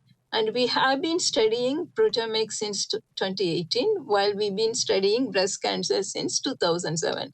If you wonder why did I choose breast cancer is the most common cancer of the women. A woman dies every minute, okay? In this 21st century, imagine a woman dies every minute, okay?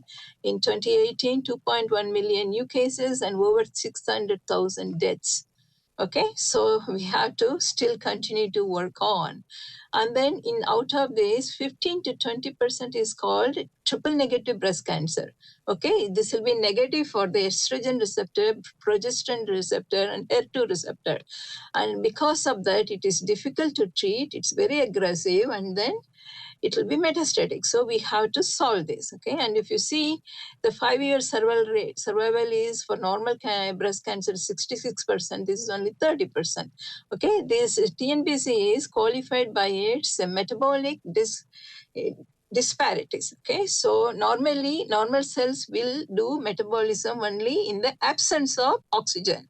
However, cancer cells will do in the absence of oxygen. Okay, so they will be doing whatever crook and hook method to, generate energy in the most inefficient way. Okay, so we have to study this, and we see that so many women are dying. That means the existing current standard of therapy is not enough. So we have to use alternate physical therapy. We have to use physical therapy. That way it will be, immaterial, the type of the cancer. Okay, if you use a chemical, you have to match with the cell, whereas physical, it is immaterial, and especially electrical, because I'm an electrical engineer, and if you see, our body is also electrical.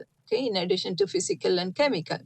And then our cell membranes, receptors, DNA, they all will serve as a transducer, inductors, capacitors, resonators, tuning circuits, semiconductors. So we have to use electrical phenomena. In addition, cancer is also electrostatic.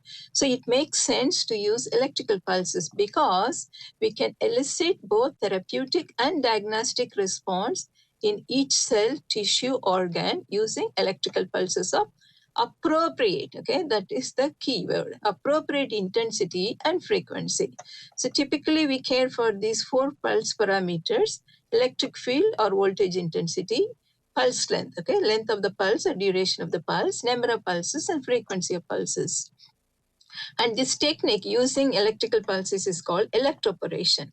Electroporation is the local application of electrical pulse to the tumor tissue to render, typically, it will be impermeable or very poorly permeable. Okay, Mother Nature made the cell membrane such that foreign materials don't come into the cell. So we have to work against it. That's why in chemotherapy, they will inject so much chemo drug because of passive diffusion. Hardly 2 to 10% will go to the site. Okay, in this case, we are applying electrical pulse. Okay, the cell membrane will behave like a capacitor. So when you apply electrical pulse, it cannot conduct. So the charges will accumulate. When charges accumulate, they start building up a voltage. Okay, so if you have about 1 voltage across the cell membrane thickness is about 10 nanometer. Okay, 1 volt across 10 nanometer, you get such a high electric field. It's like lightning. Okay, so there will be opening of this pores in the cell membrane, and then they will cause the drug molecules to go in. Okay, so the resting potential of the cell, everything matters. Okay, and there are typically they make both 2 types of pores. First, they make small hydrophobic pores, okay, non-conducting small hydrophobic pores, and eventually when the pores exceed a critical size, they invert. Okay, there will be rearrangement of the phospholipids in the membrane, and then they will start making hydrophilic pores.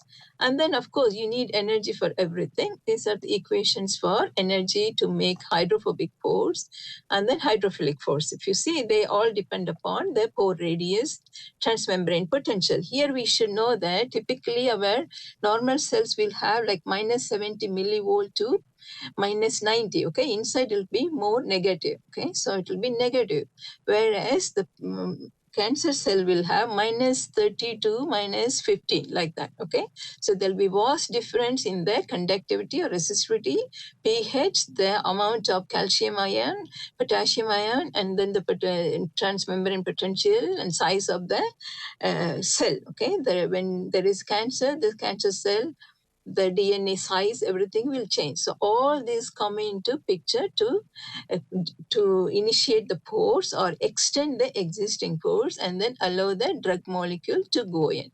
And if you see, this cartoon illustrates the concept. Okay, typically we give light sedation to the whole body and the local anesthesia. Okay, we do what is called intratumorally. We will inject the drug into the tumor directly. We can give IV also, but that is not very efficient. So you inject the drug into the tumor, okay, after local anesthesia, and because of the cell membrane non-permeable, the drug molecule cannot enter into the cell. When you apply the voltage, because of the dielectric breakdown, there will be pores formation and the drug molecules will go in. And then because this is just 100 microsecond, typically we use 1200 volts per centimeter, 100 microsecond, 8 pulses at 1 hertz or 5 kilohertz or 2 kilohertz. So because such a short duration of the pulses, the membrane will reseal, okay? They will be reversible. The process is reversible, it will reseal, and then all the molecules will be in the intracellular, okay? You get like up to 1,000-fold intracellular concentration of the drug. So you can imagine, okay? You can cure the bleeding cancers within 2 days, 3 days, few days. Okay, these are the treatments done in Chennai. This is a cancer buccal mucosa, okay, head and neck cancer. The type of the cell is squamous cell carcinoma. This patient underwent 6 chemotherapy and 6 radiation before coming. Still the 4 superficial lesions were there. Advanced cases. Imagine the pain, difficulty in swallowing, and difficult to talk. Poor quality of life. We just gave 2 cycles of the ECT, okay, in 2-week interval. The 2 lesions went away, and then he has, swelling is almost reduced. He can eat and drink. Similarly, there was another person, okay, and then this is another case where the tongue, typically they cut the tongue if you have a tongue carcinoma. However, in this case, we could save 90% of the tongue and we do the electrochemotherapy, okay? The electrical pulse mediated drug delivery, chemo drug delivery is called electrochemotherapy. So typically they use bleomycin and then cisplatin. We thought, why not we study natural biocompounds such as turmeric, curcumin, which is its yellow pigment, and then turmeric nanoparticles. Of course, we studied cisplatin also for comparison. So we all know about turmeric and curcumin, so I can skip, okay? They are very good. They're antioxidant, anti-inflammatory, antiviral, antibacterial, antifungal, anti-cancer. And then they also solve many diseases, including cancer, and they can be used for many of these cancers. And then they will be, attacking multiple signaling pathways, okay? That is the beauty. They just don't do one thing. They do multiple things. So it is really important to do proteomic study so that understand what is it doing, okay? So it will do, BCL2, BCLXL, EGFR, caspase-3, these are all various proteins that are working in the both metabolic, glycolytic processes and oxidative phosphorylation. So you want to reduce the glycolysis and you want to increase the oxidative phosphorylation. When you do that, what happens? It generates lot of ROS, okay, reactive oxygen species, which will go and kill the cells. So by reducing the glycolytic, we are preventing the increase in the cell growth, cell proliferation, and all that. By having increased oxidative phosphorylation, we generate reactive species which will kill. Okay, this is the concept, and this has to be studied using the proteomics. Okay, and we also see that using curcumin, they have studied pancreatic cells, and they got very good effectiveness using curcumin. Okay, and cells. And electrical pulse. This is the beauty. Curcumin alone doesn't do all the work. When you add curcumin plus the electrical pulses, they do wonders. Okay, so we studied a MBA-MB231, which is a human adenocarcinoma, triple negative cancer cells, and then we compare our results with the normal, non-cancerous cells. Okay, so this is normal cell, this is tumor, TNBC human cells, and we use this electroporator. It's a BTX1. We can buy it commercially. It is the cuvette holder. You put the cells inside here and then you pulse it. We use 100 microsecond, 8 pulses, 1200 volts per centimeter, 1 hertz. We first initially study what is the cell death, okay? So make sure the cells are killed and all that. And then we go to the proteomics. So what do? We seed the cells and then we treat them using the electroporation, the parameter we said with the, in this case, we used a 50 micromolar concentration, okay? And then we also studied, in addition to curcumin, cisplatin and turmeric nanoparticle. Turmeric nanoparticle we studied at 800 volts per centimeter, 15 microgram per milliliter after 12 hours. Cisplatin we studied at 100 micromolar after 4 hours. Curcumin was 12 hours, 1200 volts per centimeter, 100 microsecond. Okay, so you first, seed the cells, treat them with electroporation, incubate them for 12 hours, collect the cells, and then extract the protein, okay, by making the peptides, and then you do the tryptic digestion, okay, and then you form the peptides from which you do the mass spectroscopy run, and then you do the bioinformatic analysis using MaxQuant, David, Kex pathways, string interaction, all that. I have put my 3 papers, so you can go and get all the details. Okay, the first one, if you see curcumin, we used curcumin versus curcumin plus EP. Okay, this is just curcumin plus EP, only 2 samples.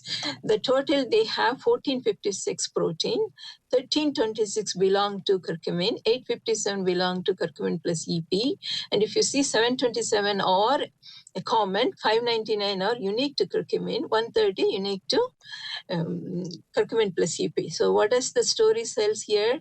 We could eliminate these 599 cells which are unique to curcumin and generate 130 new ones which are unique to curcumin plus EP. Okay, so this is the thing.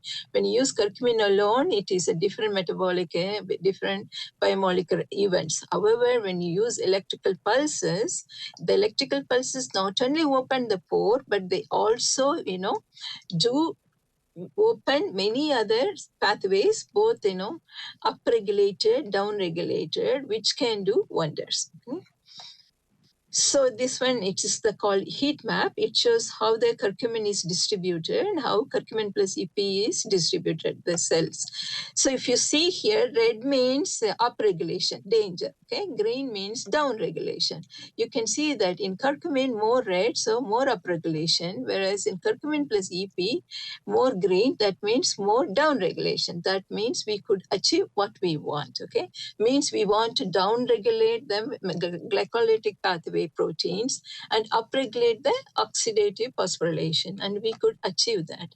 Okay, and if you see this one, it's called GO analysis, gene ontology. Okay, it will give you what are the various cellular components, okay, where the proteins are localized. Okay, and then here it shows what are the upregulated in curcumin plus EP compared to curcumin, where what is the downregulated with respect to curcumin, okay, of the curcumin plus EP, and then unique proteins in the curcumin plus EP.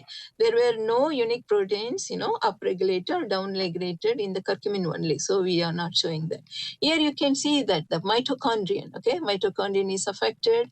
There are 35 proteins in mitochondrion. The membrane, remember membrane only we apply the pulses. So membrane has got 25 proteins in the case of upregulated, and then mitochondrial inner membrane is 18 proteins. Okay, so we can remember that each segment will give you a story. Okay, so basically this only is called the quantification. It gives you the localization, it gives you the number of protein, it gives the how much it is upregulated, how much it is downregulated compared to the reference one. Okay, in this case reference is curcumin, and we are very important hero or heroine is the curcumin plus EP sample. And this table gives you the top 10 upregulated and downregulated. Okay, these are upregulated proteins, these are downregulated. And there is a detailed analysis there. It says how they're all working, how they contribute. And here we have a upregulated, oxidative phosphorylation, we call OXPHOS, pathway proteins. If you see, the proteins are, highlighted by the red stars. And this is what is called the electron transport chain. So all the upregulated proteins are available or localized in the electron transport chain complexes. Complex 1, it is there. Complex 3, it is there. 9 in complex 2. Okay, complex 3, it is there. Complex 4, it is there. Complex 5, it is there on all these, sub components, it is there. You can see that. Okay, so it is all over. So this is another point to be conveyed, that the electrical pulse, though we apply to the membrane, it influences cell-wide impact. Okay, so we can see that cell-wide impact. And then if you see because of the increased, oxidative phosphorylation process, increased ROS, you see the control cells will have not much increase, whereas the treated cells will have increased, reactive oxygen species, meaning they will go and kill the cells by apoptotic means and then, influence the cancer treatment. Otherwise, these cells will, impose drug resistance. Whereas by doing this, we can have better sensitivity to the drug. Okay, this is the paper in bioelectrochemistry, which gives you all the details. And then we did it for turmeric nanoparticle. Okay, turmeric is the mother of the curcumin. Okay, yellow pigment is curcumin, turmeric is the whole thing. Of course, the turmeric have a problem that they are not bioavailability is poor. Okay, they don't dissolve in water, and if you cook, that when you do cooking, with the oil, you put the turmeric and put oil. We don't put water, no, because it cannot dissolve. So to enhance the bioavailability, we encapsulate using nanoparticle. Okay, and here if you see, it has got like more than 2,000 total proteins. 1196 are common. Okay, so here there are 4 samples, 3 in triplicate. Okay, so totally 12 of them. Okay, control, electroporation only, and then turmeric nanoparticle drug only, then drug plus electrical pulse. Okay, combination. Here you can see that this turmeric, the combination has 118 unique proteins, whereas the turmeric alone will have 335 unique proteins. Again, it killed 335 of them and then created 118 of them. And here it shows what are the upregulated and downregulated, pathways for the various samples. This is turmeric versus control. I'll call turmeric, okay, though it is turmeric nanoparticle. And then EP versus control, then turmeric versus EP, turmeric plus EP versus control. Okay, so 6 combination. Here you can see that, okay, so each one is 3 samples. So you can see that their distribution is uniform. Okay, we need this. All the 3 component, all the 3 samples, triplicates of one sample should be almost the same. So, and again, red means they are overexpressed or upregulated. Green means, okay, and again here you see the how much is the fold change, means what is the quantitative changes in the, it varies from -10 to +10. So this tells you how much each component of each gene and hence each protein varies. Again, it gives you what is called clusters. Okay, each clusters gives the string of interconnection of the various proteins. Okay, so they will be interconnecting glycolysis, then PI3K, AKT, focal adhesion, mitochondrion. Okay, so they all will react with each other. Okay, they just don't sit alone. They'll be combining each one. Okay, for example, PI3 AKT pathway and glycolysis pathway, they are 2 most prominent one, because we have 25 proteins in this pathway, PI3K, and then we have 26 differential regulated in glycolysis. Okay, so these are the gene names and the proteins here, okay? And if you see integrin alpha 1, alpha 2, alpha 3, alpha 5, alpha 6, alpha B, they're all very prominent, okay? And then this is in the glycolytic, okay? 26 proteins, 12 are 12 upregulated, 14 downregulated, okay? And if you see, here is the a plasma membrane study, okay, done by some other researchers. There you can see that they also found integrin alpha 2, alpha 3 in their MBA, MB231 plasma membrane. Similarly, this is also, okay, in another work, they had integrin alpha 3, alpha 2. So we also got that. So it proves that our work is, validated. And then if you see, we saw PIK3s, okay, we had PIK3 ACT, whereas the modification of PIK3CA is observed in 45 human clinical breast tumors. Okay, they take the human breast tumors and they studied, and they, mitochondrion. We saw mitochondrion also. We saw PIK3. Okay, so our results are very close to the laboratory results. Okay, this is the paper for the turmeric silver nanoparticle.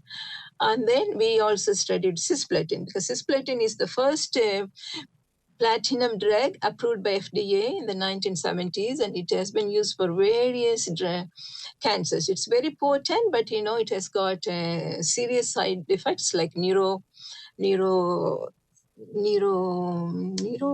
and then so very, very serious effects. So though in electrochemotherapy we can use less dosage, still it is not good. So we want to see how it compares. If you see, interestingly, here also, we see this mitochondrion is affected in most of the places, and then it is the glycolytic pathways are downregulated, cytosol and nucleus and all those places. And then here it gives you the downregulation of glycolysis, upregulation of OXPHOS. So these are the various pathways where they are downregulated. And then again, we have to study, we studied what is called validation, the upregulated reactive oxygen species causing cell death. So you see, more cells are killed with the EP plus cisplatin compared to EP. So there is significant increase about its cell death. And this paper gives all those details. And again, if you see, this is a proteomics study by someone else for cervical. Professor Raji, could you please wrap up in 3 minutes? Tell me. Yeah, could you please wrap up in 3 minutes? Yeah. Thank you. This one shows how, similar upregulated, downregulated genes were obtained for cervical, endometrial, and vulvar cancers. So you can see that we got similar results. So all this tells you that electrochemotherapy with curcumin can utilize the metabolic vulnerabilities present in the TNBC cells by targeting glycolysis pathway. There is the downregulation of glycolytic pathway proteins, upregulation of OXPHOS pathway proteins. This means there is a switch in the metabolism from glycolysis to oxidative phosphorylation, meaning there is excessive ROS generation, which will go and kill the cells, which is we want. We want to kill the cancer cells. So by studying proteomics, we can understand, obtain more insight into the molecular events, so we can develop newer targets, newer pathways, newer biomarkers, newer drugs, newer techniques for better diagnostics and eventually prevention of cancer. With this I end, and I want to thank so many people who helped me in this. Thank you so much for the opportunities, and I'll be happy to answer any questions. Yeah, Professor Raji, indeed it was a very wonderful lecture. So there are numerous number of questions which has come from the different parts of the world. I'll just go through only 2 questions, and rest of the questions we may ask you, and which you can respond to us later on, which we can upload on the YouTube channel. But just now I'll ask only 2 questions. If you have time, if you can respond to these. So one question is, what is the impact of passive diffusion during chemotherapy on the remaining lifetime of those cells? What is the diffusion? Can you repeat? What is the impact of passive diffusion? What is passive diffusion during chemotherapy on the remaining lifetime of those cells? Lifetime of passive diffusion without any external means, like no other, like electrical pulse. Normally the cells will be slowly, they will diffuse. They have, they're not totally closed. So there can be some diffusion. That is passive. I didn't get the whole question. So lifetime, I don't know. Maybe I will answer. Please send me the question. I'll reply it. Question. What would be the best way to use? Yeah. There is one more question. Hello. Yeah. Hello. There is one more question. Hello. Hello. Is anyone there? Yeah, I'll just leave it. Yeah. So hello, ma'am. So I think we will convey to you all the questions. So you can you can reply to us. We will upload to our YouTube channel. So Yes, thank sir. you very much. Thank you very much for your beautiful talk. Thank you. Thank you. Thank you.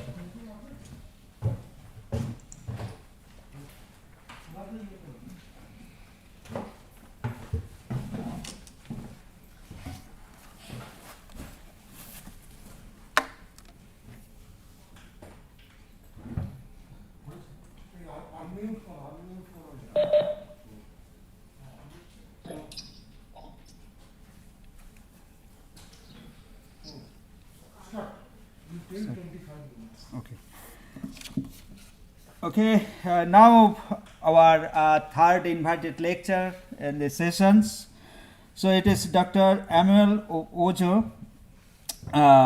He is the lecturer in the School of Education, Faculty of Humanities, University of Witwatersrand, South Africa. And he is the overseas PI of the Spark 1 project in collaboration with the Professor Tribhuvan Prasad from the University of Delhi, India. The project name is the Traditional Medicine in India and South Africa, a comparative study. Dr. Ojo works in the areas like the global value chain model, green economy, policy implementations in the era of the fourth industrial revolution, and the betterment of young scientists in Africa. He holds the award of the African Leadership Program ALP through the Wits Business School South Africa and International Travel Award from the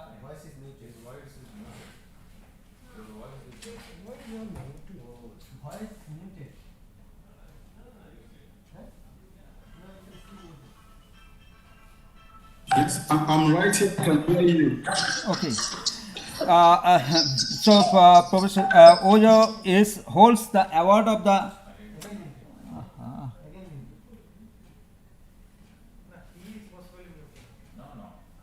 no, it is a control from here.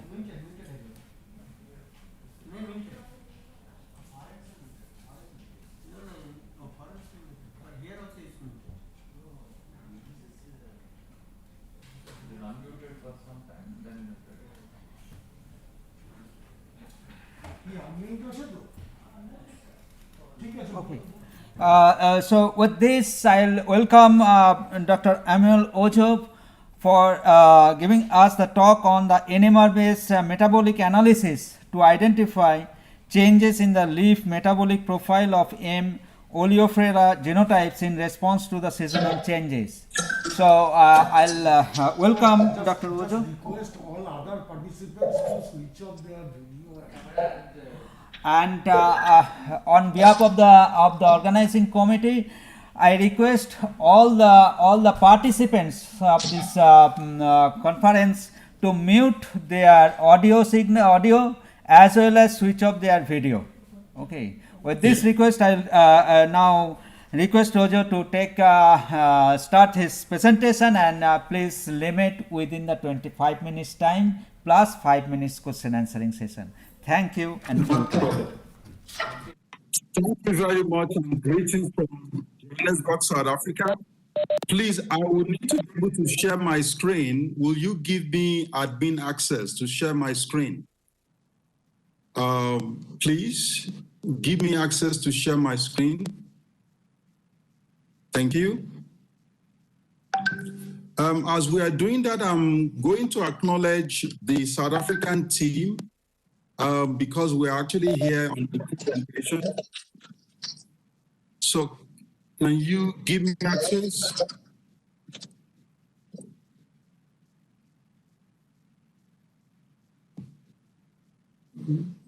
Just one sec.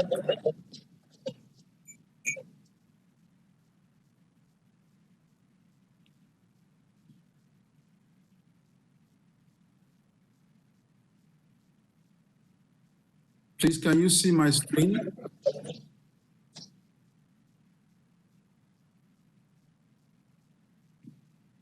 I have my PowerPoint open. I want to be able to share it.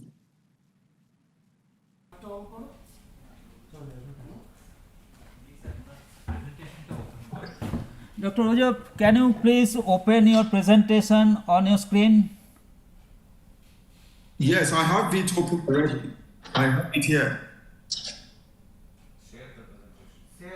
And share the presentation. Okay, that one. Sir, we are getting your screen sharing, but your PPT is not open, sir. Just you open your PPT, sir. We are getting your screen sharing, but we are not getting your presentation, sir. Start your presentation, sir.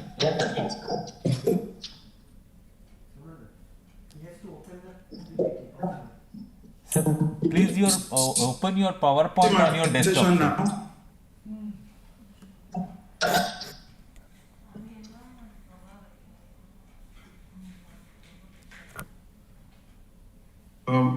Sorry, I just want to be very sure that you're able to see my presentation.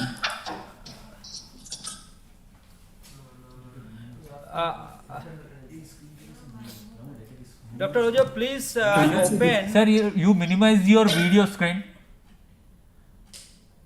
Sorry, what At did the you say, sir? top left corner. Yeah, just now top left corner. Your top left corner. Yeah, minimize. Not that one, sir. Not that one. Under that, the color buttons which you are seeing, sir. Okay.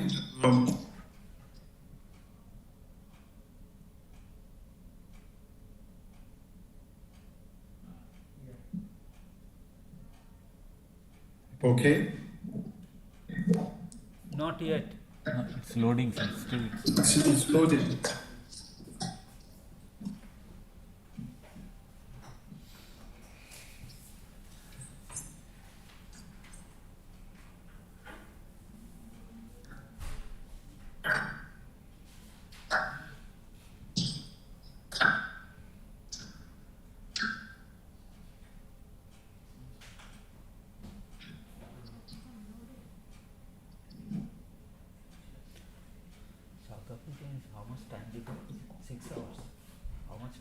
Okay. Thank you very much. Can you see my PowerPoint now? Yeah. Now it's Fantastic. So now go to presentation mode, sir. Please go to the presentation mode. Yes, I have. No, Janni, sir. 3 hours. So it is a good time. Can you see this now? Okay, sir. Okay. Okay, sir. Okay, please. Is it correct? Yeah. Please start.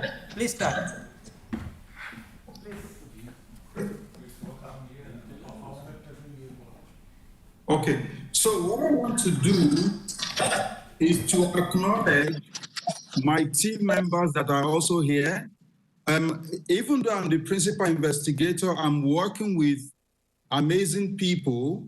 And I want to first of all mention them before I give the platform to one of the researchers that will be presenting on our behalf. So Professor Mulala Simatele is the co-investigator.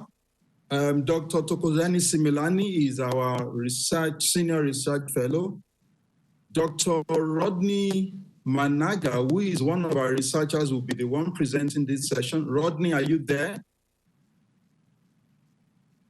Hello, Rodney? Fantastic.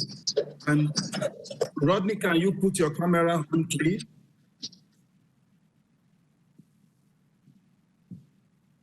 And Bongiwen Kaka is one of our presenters, is one of our researchers.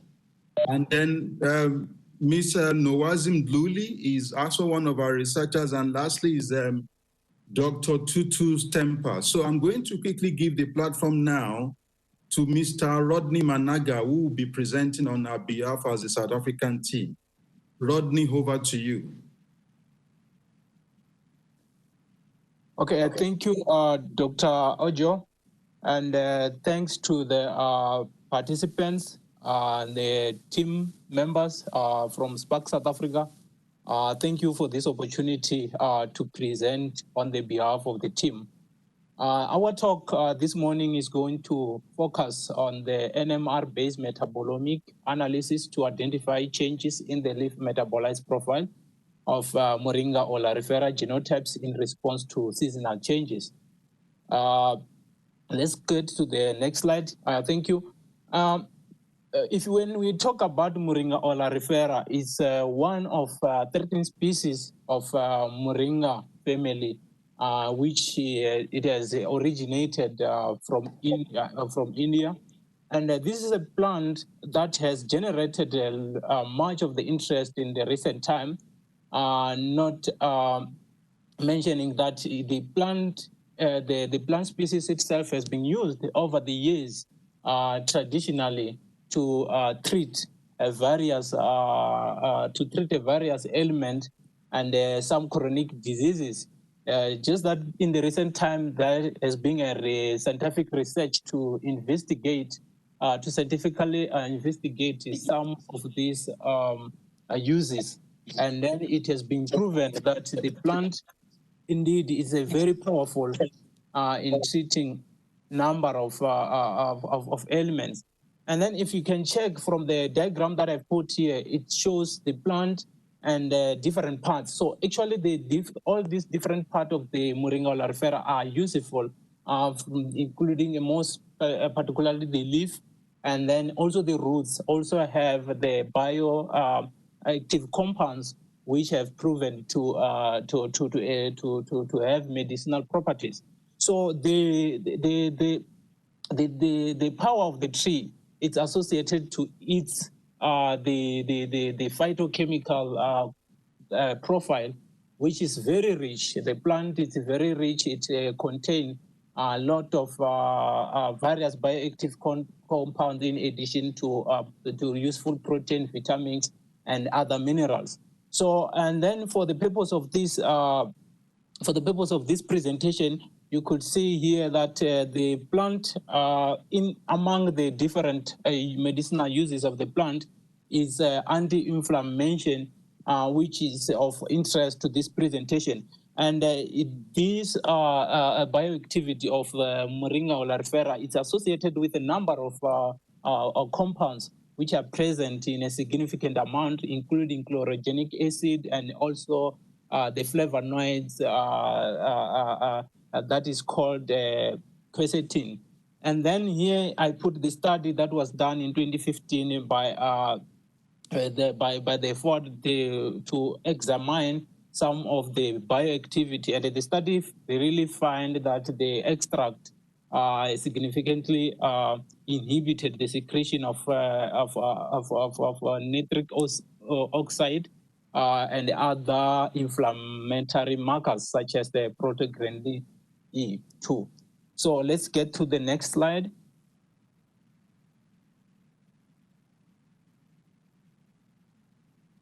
Yes, as we continue, having said that, the background about the tree itself and its medicinal uses, and also specific to associate those medicinal activities with the number of compounds. And then now we have to look at how these compounds are biosynthesized and accumulated in the plant's parts, so that they can be extracted and isolated and be used in the medicinal practices, and also to make to be a source for new drugs and other pharmaceutical products. So we realized that, and then the studies and continue to generate the information that there is changes in the metabolites profile in these medicinal plants, not only Moringa, but other medicinal plants as well. And this actually poses the great limitation to exploitation of these natural products from the tree. And then these differences in the metabolites profile, it's mainly influenced by it can be coming from the genetic background, which is associated with the genotypes. We know that the tree, each species have various genotypes or the varieties. Cultivation practices have also proven to have effect. Harvesting practices, which are then also associated with the harvesting time, which also goes with the climatic condition, and also post-harvest processing. And these ones, it's also linked to the technology that are used to process this. Even traditional technology like drying the leaves or other parts in order to use the plant. And the biology of the plant itself also tells us that then these secondary metabolites or these bioactive compounds, which are important in the medicinal bioactivity, they are synthesized in a very specialized cell type, and only during particular growth stage and under specific condition. And to elaborate a little bit more here is that the plant itself, like biosynthesize these compounds to for their own use, although the compounds are not used primarily for the growth of the plant, but to guard themselves against the stress like environmental, the drought, and all other things. So the plant, when they produce this, they produce it when they need it to protect themselves, not necessarily that they are producing it as a food, like the carbohydrates and the protein, which are used in the in the primary growth. Let's go to the next slide. Yeah, and then the objective of this study, as to build on the background that I've given, is that we wanted to determine now the changes in the leaf metabolites profile of these genotypes of Moringa or Lateral in response to seasonal changes, to see how these compounds actually changes over the time when you're growing the plant over the season. From if you are going to from one season to another, or the different harvesting time, how do they differ? Is there any differences that can also have influence or have implication into their medicinal properties? And the study utilizes NMR-based metabolomics, which is one of metabolomic tool in line with among the other, which is GCM and also LCMS, that are known to be powerful in the recent time in terms of doing the small molecule characterization. And then some of these compounds that are known to inhibit particularly anti-inflammatory activity were targeted in this study. We'll see when we get to the results. Let's go to the next slide. Yes, and then this is materials and method. So here, if we can able to see clearly, is that then this just in a framework how the study was framed. So the first part was to, I will explain that it was like we put the sample preparation. That was after the plant has grown, and then get to the stage where we can get the leaves. And then the leaves here were dried under the room temperature, under the dark. So there is a principle why we have to dry the leaves under the dark, because the secondary metabolites also, and then they also changes due to light. So we had to minimize that effect of light by drying them under the dark. And then after we process the leaves into a powder, and then it was stored in -80 freezer until processing. This process was just done to stop all the processes that can happen, all the metabolism that can happen after we have prepared the samples. And then the extraction, the direct extraction for metabolomics was used. And then in this case, we have used the methanol, and then in line with the deuterated water, which we have mixed to make the solvent. And the NMR, the equipment was used to obtain the spectral data. And then after we got the spectral data, then the data mining and the data analysis was done. Firstly, the pre-processing was done with the Mesnova. And then from there, the data was imported into the Simca software, where we did our multivariate analysis by the means of unsupervised principal component analysis, and also supervised supervised analysis to identify these changes in the metabolite profile. Let's get to the next slide. So here, technically, it's just an overview of how the flow of methodology. We can see from the first on the left top corner there is samples that was prepared, and then here the extraction, and then the NMR equipment. We did the analysis, and then the biochemical analysis or interpretation, where we use the software to statistically analyze the data. And then importantly to this study, because I talk about the seasonal changes, is climatic conditions which were monitored. So I want us to take note of this one, especially on the mean temperature. We see our study actually here focuses on the 2 harvesting months, which is February and May, and then we can see the temperature, the mean temperature, even all the A graph here is showing us the mean temperature and the minimum temperature and the high temperature. So we can see there was a very sharp drop at May, which then the temperature, where the mean temperature was about 15 degrees Celsius. And in February, it was almost 30, like 29.9 degrees Celsius. So we could see that in February it was warmer, and then it was colder in May, because it was in autumn, and then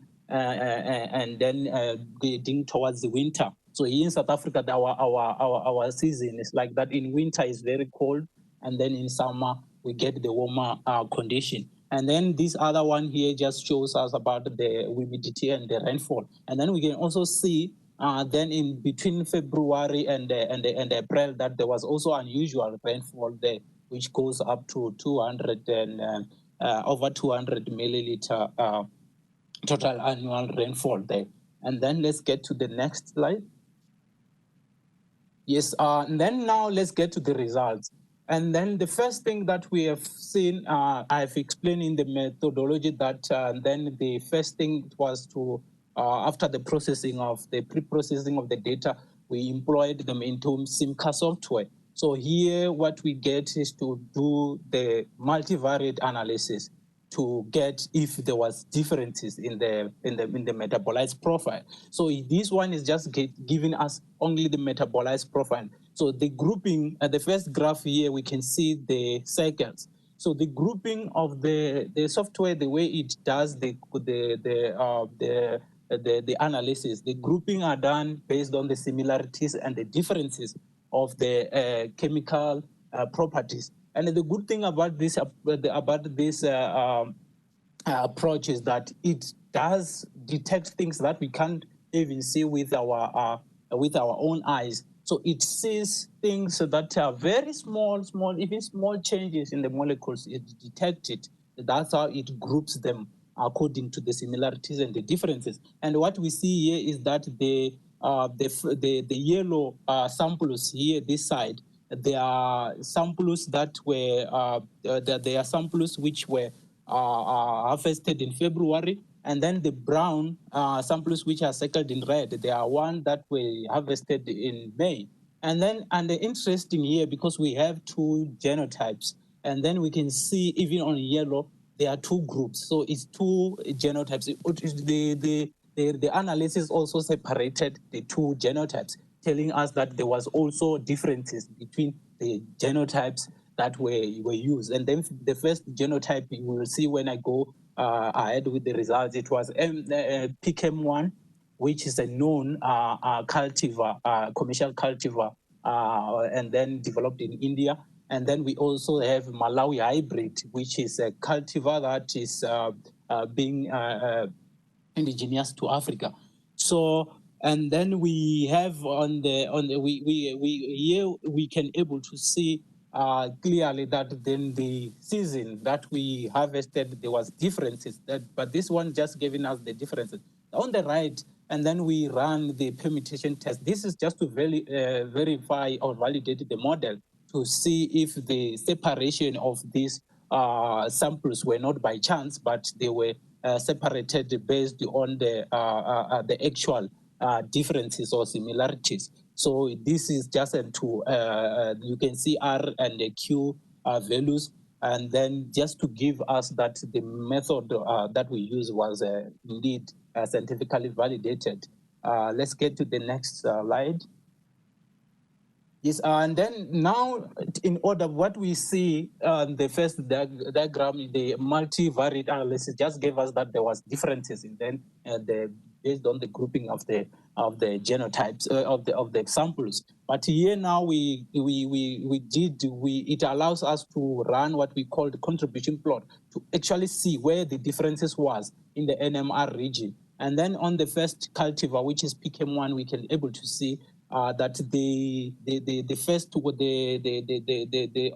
the left is a May harvest, on the right is February harvest, and then what we see, although it's on the negative association here on the right, but we can see that there is on the middle, that's the sugar region. There is a lot of the intensity. There is a lot of difference intensity when compared to the February, when compared to the March. So, and then what it tells us that there was a different in concentration of these compounds. So, because each peak represents the hydrogen atom, which is then associated with the number of compounds, because the NMR, when it did analysis, there's also overlap of the peaks. And then same story with the Malawi hybrid, which I won't spend much time with. And then just to emphasize that we have three regions that we have specifically looked at, which is alphabetic, sugar, and aromatic. And aromatic is important one, especially with the Moringa, because we know that the number of compounds that are known in Moringa are aromatic compounds. Let's get to the next. Yes, and then now after we just, the contribution plot now just gave us some structural information on where and how, which some of the compounds may have been affected by the treatment that we harvested the plant from. So, and then now what we went back to the spectra to see if we can able to see the differences from the NMR spectral data. And what we did here, you will see that these are only aromatic region. And what we did, we overlay the spectra, and then the red one, or the one that is like a maroon, is the one that is February harvest, and then we have the one which is May harvest. And then what we can only see here is that the one that is from the samples that are from February, they are the ones that mostly have a higher intensity in most of the peaks, and then giving us the impression that most of the compounds in February were higher than in May. And then also from the literature as well, it has been noted that most of the compound are accumulated higher in the summer.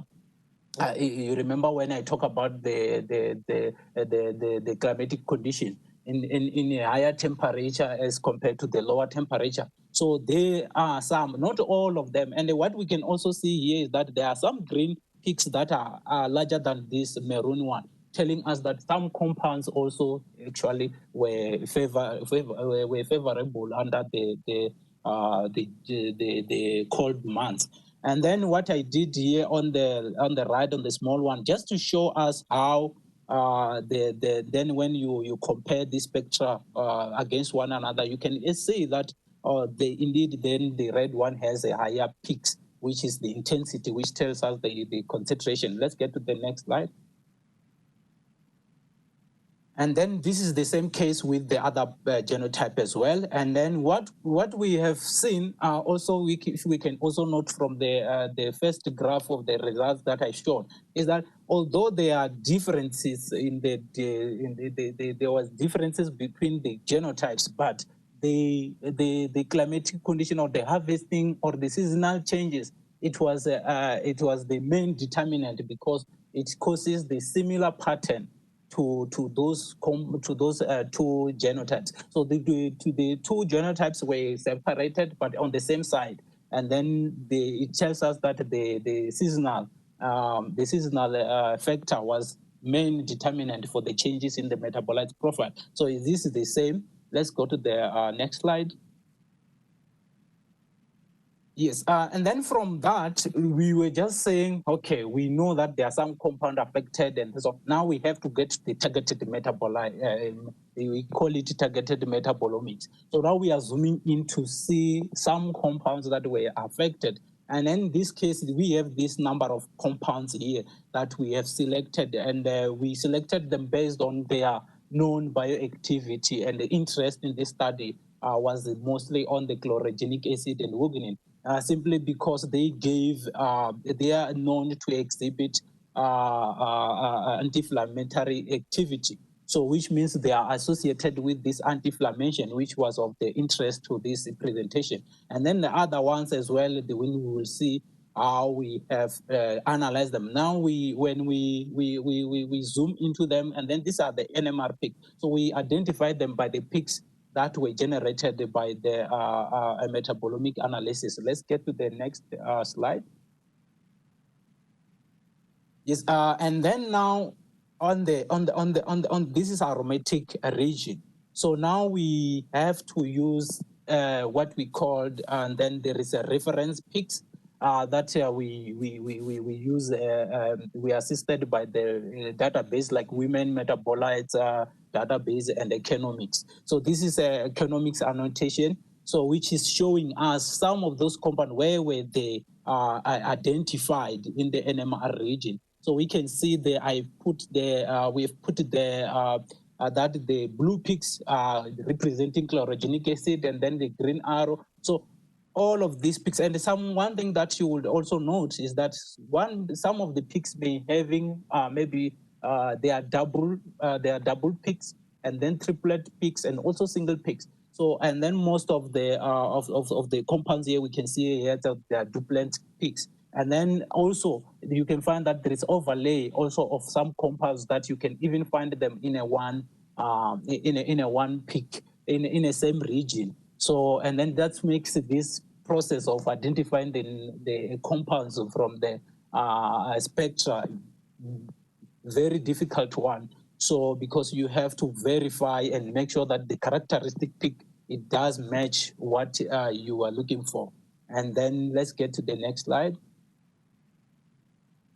Yes, and then now we have seen that, okay, our compounds in February were higher, and then generally were higher, and then the lower in March, and we also see changes how our spectral characteristics changes. Now we have looked at those the targeted metabolites. We try to have a quantification for them. We can see on the PKM1 here, and then the first one was chlorogenic acid, and then here is the concentration in millimolar on the right, and then we can able to see that the blue one is representing May, and then the green is representing February. So indeed, this also is just confirming what we see from the.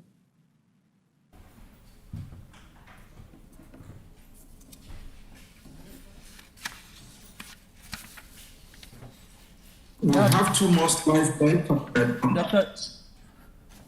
Dr. Rojo, please conclude within the 3 minutes. Please conclude within the 3 minutes time. Okay. Yeah. Thank you. Rodney, continue, please. Yes, sir. Let's just quickly go back to the last slide, and then I will finish now. Yes, and then what we've seen is that it has confirmed that our concentration of the targeted compounds were higher in February, and this was associated with number of factors like the variation in the temperature and also other climatic factors. And then what we can see here, then we have another genotypes on the right. So we can see the differences in between February and March in Malawi hybrid was not that clear as the one in the PKM1. And this is one of the reason might be that like this is a hybrid, so it's still there are a lot of variation. And then with the PKM1 is a commercial cultivar, which is stabilized. The genetic stability is being proven. And then one of the compound was not found in the Genomics, and then we have used the manually picks to verify, and the concentration was also higher in February. So here it was just because we see the differences in the genotypes, it's just giving us that, okay, the genotypes again, the PKM1 was the one with higher concentration as compared to the to the Malawi hybrid. So, and then this just clear up what was the difference. And then on the conclusion, and then the study, this study actually provided the insight into the effect of harvesting time and the associated environmental factors on the metabolized profile and associated medicinal activity of Moringa or Larifera leaf materials. So what we see is that there were differences in relation to harvesting time. The compounds such as chlorogenic acid, quinolic acid, and the GABA increase in summer as compared to the autumn. So this gives a perspective to us to say, when can we have optimize the exploitation of this compound based on the selection of harvesting or selection of the planting. And also with the genotypes, we know they are different. Then the PKM1 came to be a top one with the with a higher concentration, and it's not only for this compounds that we focus here. Also, other studies have confirmed that PKM1 tend to be higher to most of the African genotypes that are in use. So with this, I said thank you very much for the opportunity. Okay. Thank you very much. Thank you, Dr. Roja and your team. So let us give a big hands to them. And we have a couple of questions. But which we'll share with you. Just one question I raise here. That is your Q2 value is high, but the R2 value is less than 0.5. How would you justify that the model fits well?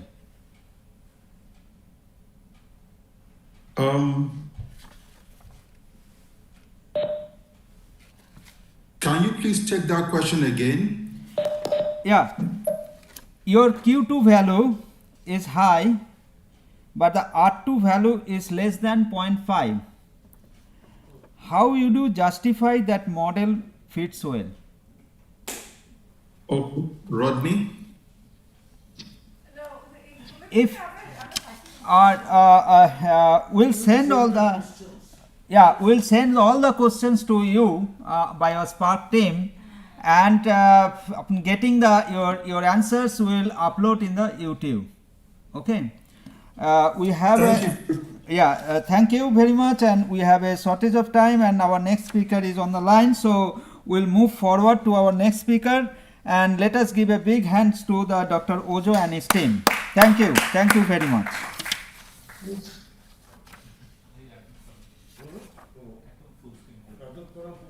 এখন পুরো আচ্ছা next speaker কি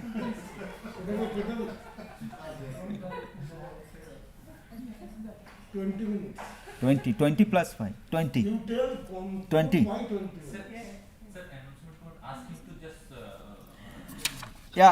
Dr. Jasbir Kaur.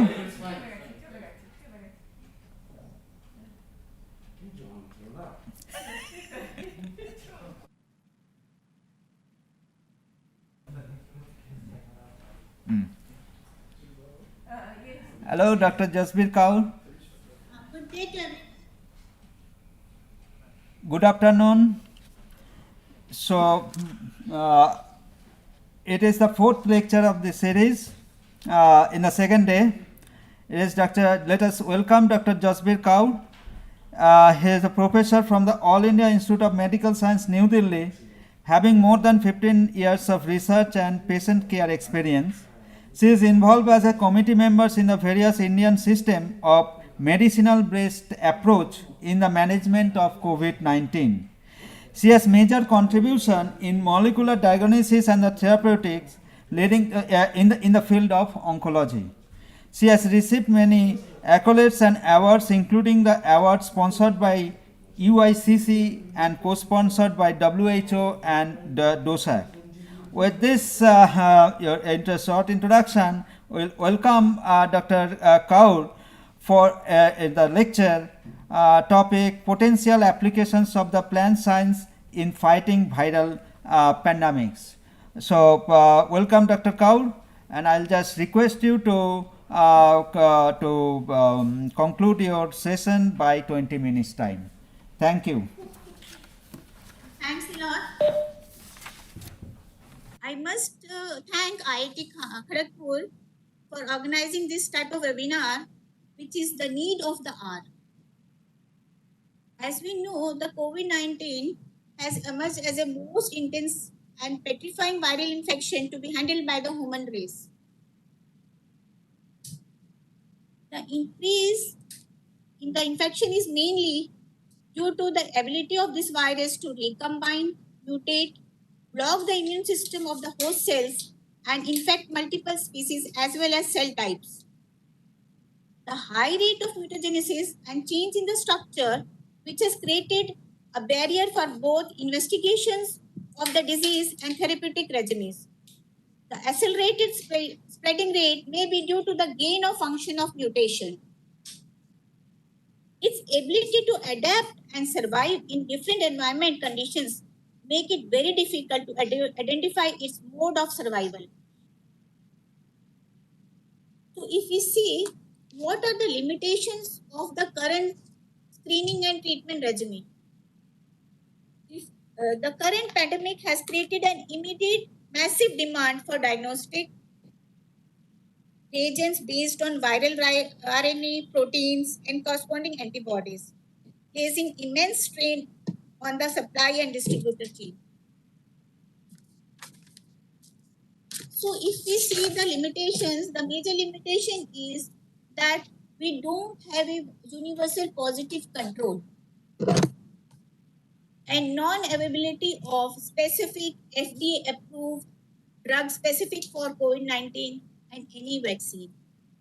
The current regimen is only symptomatic.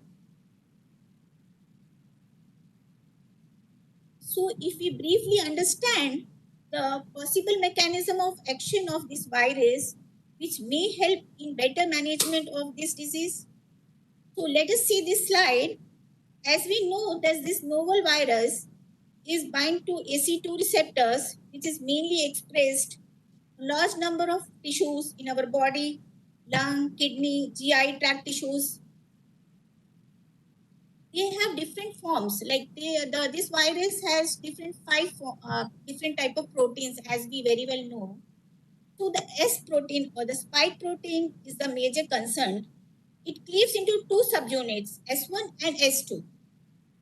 The S1 has the 70% homology with other SARS viruses, while the S2 has 99% homology. So the S1 is the major concern to be used as a diagnostic or therapeutic target for the treatment of the disease. The infection can occur mainly if we see that two pathways, that is RAS pathway is there to angiotensin two pathway which act to AC2 receptors, and other is the viral replication and inflammasome pathway, which the inflammasome pathway, the cytokines are a major concern, and if we stop the disease, we have to tackle these two pathways very carefully and in a specific way. So if we see now that how the plant science can come back with these limitations.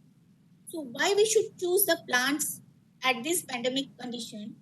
Because briefly if we say, because the molecular forming is possible, transient expression is faster in plants than microbes, and the rapid access is there. The immunity, as we know, plays a major essential role in COVID-19 pandemic, and plant-based medicine are there which boost immunity and provide tolerance. a number of medicinal plants are claimed to possess immunomodulatory activity. They can also be used as synergetically with the synthetic drugs, antiviral or antimalarial drugs, which are used in allopathy to provide enhanced antiviral immunomodulatory effects. They are economical, safe, and scale up rapidly to meet the sudden and unforeseen demand.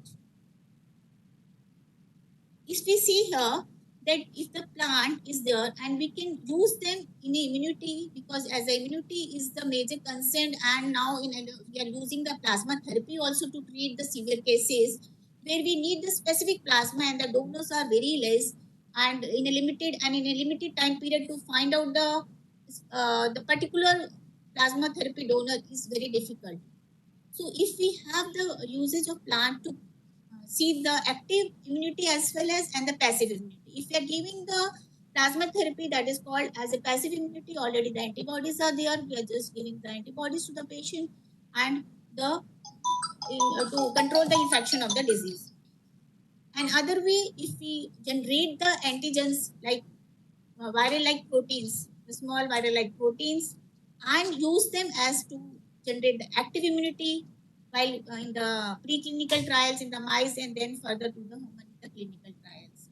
So the plants can give a large-scale production of both passive as well as active immunities in these cases, which should be used not in ordinary cases of infection, but in the pandemic where the large-scale population is involved and we need the large-scale antibodies, and to the point and specific antibodies to treat the patients. So if we see, the rapid spread of COVID-19 has generated a sudden and huge demand of diagnostic kits also. The two major diagnostic kits are required are one to detect the virus itself, to identify the infected population, and one is to detect the antibodies against the virus to identify the currently infected, the recently infected patient, and also the potential immune population. But here also, as I said previously, that we don't have universal positive control to run across, to standardize across the different testing laboratories. So a group of scientists are there which are developing a diagnostic control reagent for COVID-19 based on viral-like particles, VLPs, which are then produced and assembled in plants so that large-scale VLPs can be produced. These VLPs are thermostable, highly reproducible, scalable, and standard reagents can be used as a source of positive control RNA in the RT-PCR assays and other assays development. The development of kits, as we know, the S protein is the major portion of this. The antibody detector proteins from the surface of virus and expose the that the binding domain is a major concern. The transient antibody expression in plants provide a rapidly expression of platform to wrap up the production in the short term with the transgenic plants, fulfilling the need for a longer term high volume supply. So plants provide the means to provide the proteins within a few weeks on a massive scale so that the kits can be manufactured and can be used on a larger population. Some of the previous results have shown that the tobacco plants can be used to express these antigens for the deduction of the ELISA kits to be developed. Now if we talk about the plant-based vaccines, the conventional approach is there that we can have inactivated and attenuated strains to develop the vaccine, but that includes the risk of reacquired variants. While that is not in the case of plant-based vaccine, the quicker and safer alternative production is the production of vaccine by subunit vaccines. That is, the usage of VLPs can be used to make the vaccine, and both the strategies are being now used as a mean to address the COVID-19 pandemic. But many subunit, as we know, the subunit vaccine candidates have already been produced in plants. Yeah, the previous study shows that the previous virus strains or the pandemic or the virus infection, there are some plant-based vaccines, subunit vaccines, which are available. So the same technology or the enhanced technology to them can be applied for the COVID-19 to express these plant-based vaccines.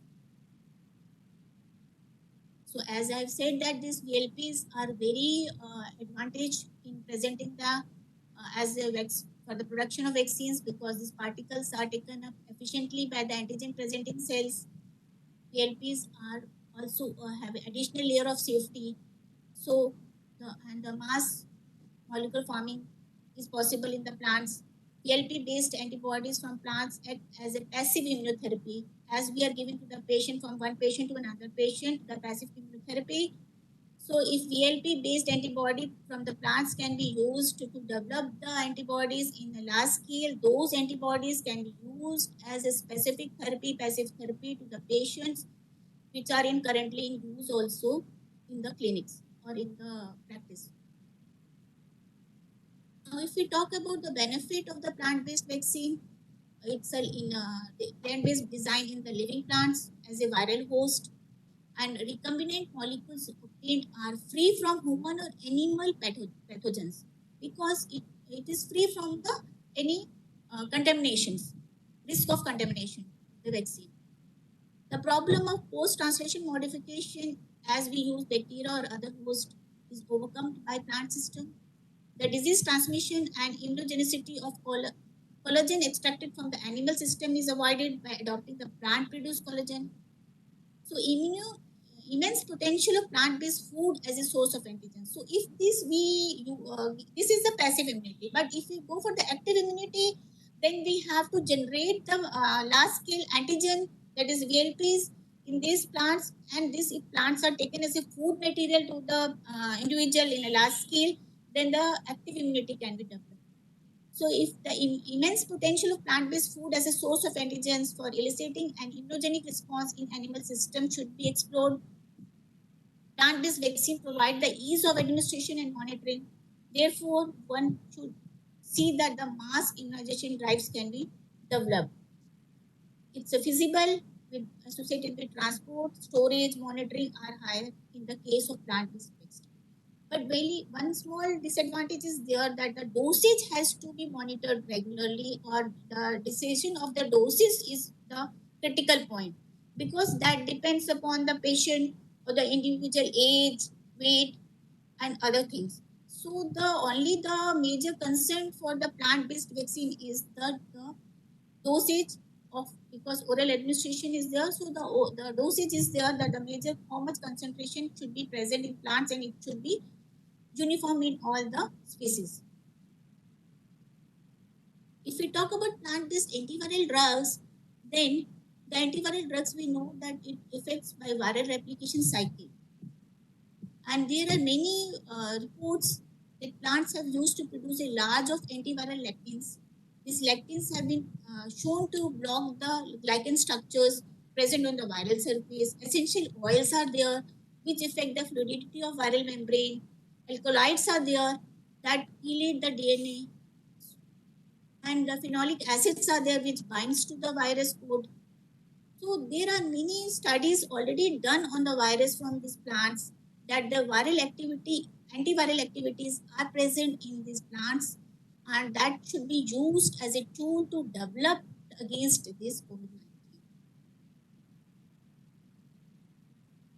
So if we see that there are many phytochemicals is there. So a plant may have a single phytochemical or many other phytochemicals. So a single can be used, or a synergistic effect taking into account of these phytochemicals can be utilized to fight against this antiviral agent, to fight against this virus, or it can be used as antiviral agents.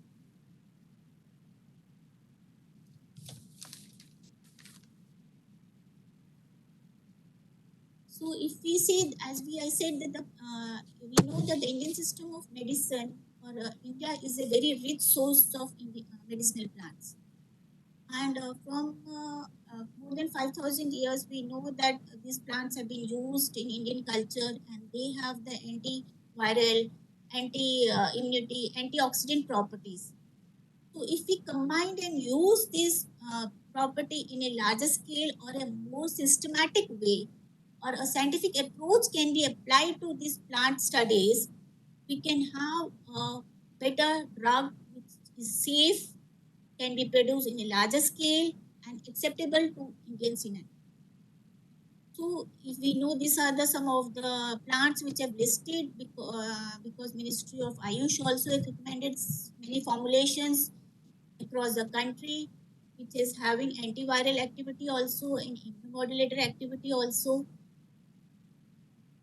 So if we see that to approach an antiviral drug to identify, we can have the two model system, targeted and untargeted metabolites. If we know the targets, we can go for the targeted receptors and antiviral drugs to be developed against those. And if it is untargeted or not, this thing, then we can go a second approach to. As we know, India today we are crossed the figure by more than 20 lakhs. So we should be very fast, very quick in handling this management of this disease, especially in case of because most of the cases which are coming are now asymptomatic. So we have to be very careful because this virus is not causing so many in the initial stages. So infection is going very fast because of the asymptomatic nature of this disease. If we see that the treatment strategies in India, the HQ is used, and now the clinical trial of COVID-19 plant-based approved by DCGI is there, which is coded at ACQH, which is in travel belt of Gujarat, Madhya Pradesh, and Jharkhand. Now we use the plasma therapy also to treat the patients. If the plasma therapy can be replaced by the passive chemotherapy by the plant production. And we know that the Indian system of medicines, Ayurveda, Siddha, and Unani are well versed with all the traditional medicines, which they have documented, but the scientific approach or the scientific treatment approach is required to give us scientific validations to this. Minister of Ayush in 2020 in this pandemic only have given a holistic approach through lifestyle modification, dietary management, and prophylactic intervention for improving immunity and symptomatic readiness.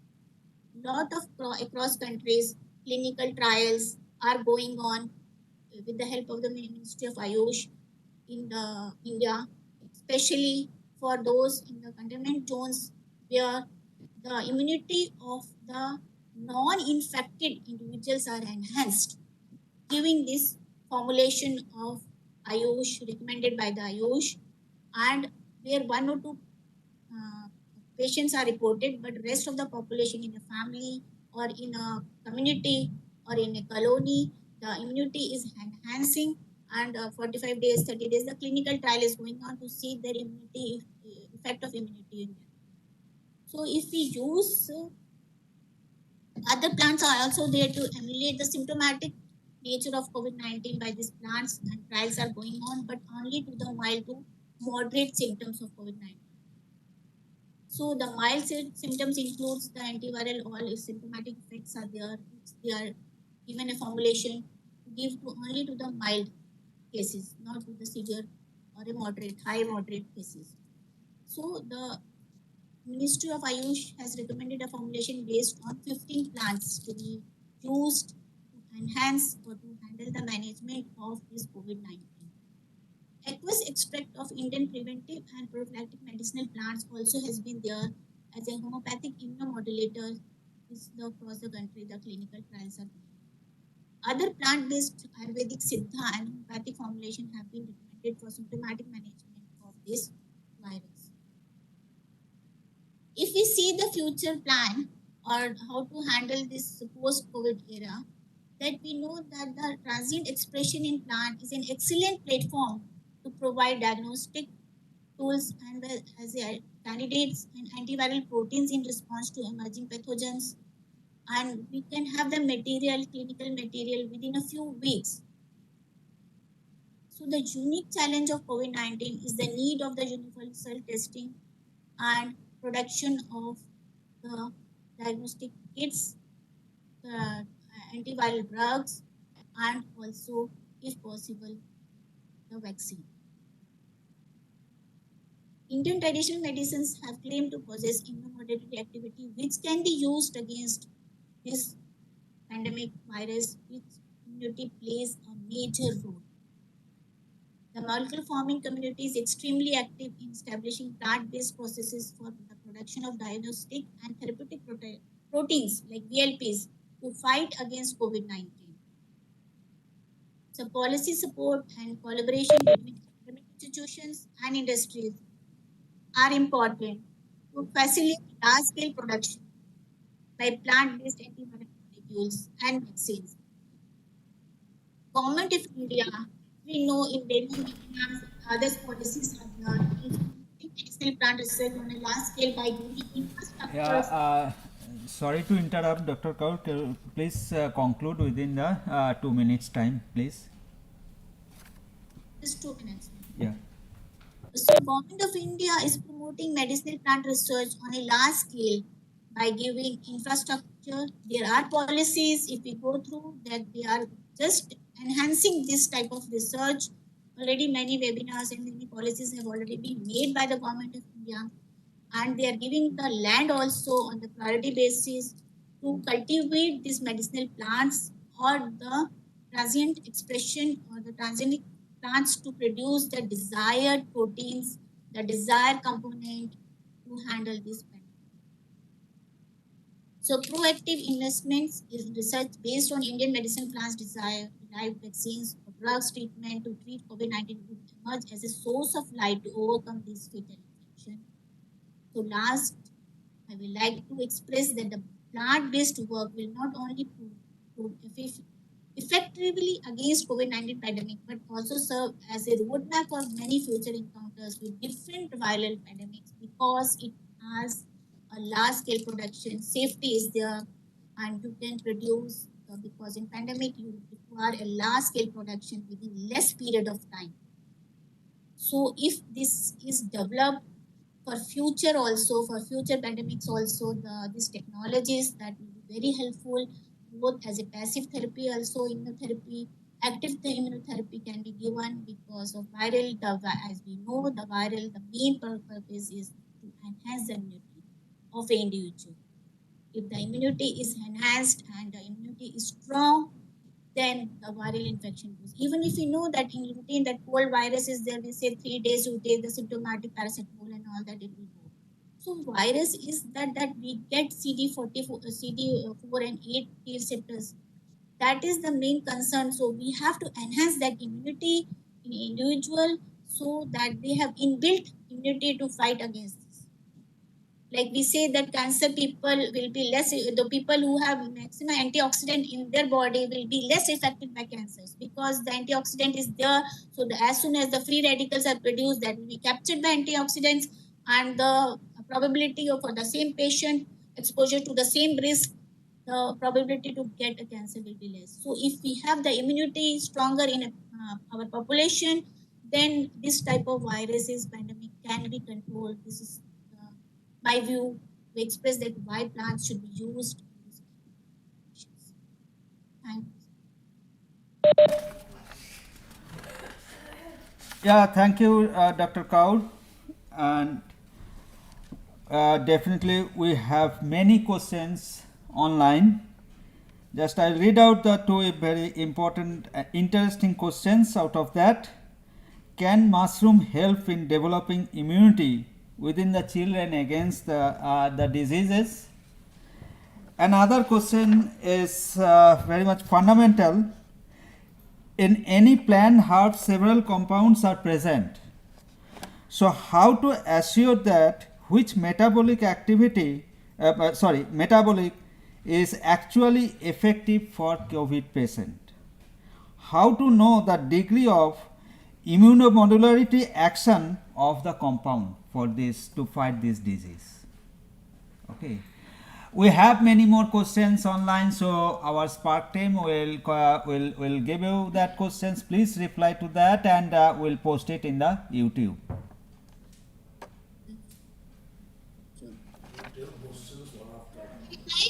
Should I go? Sorry? Should I reply? No, you ask first question.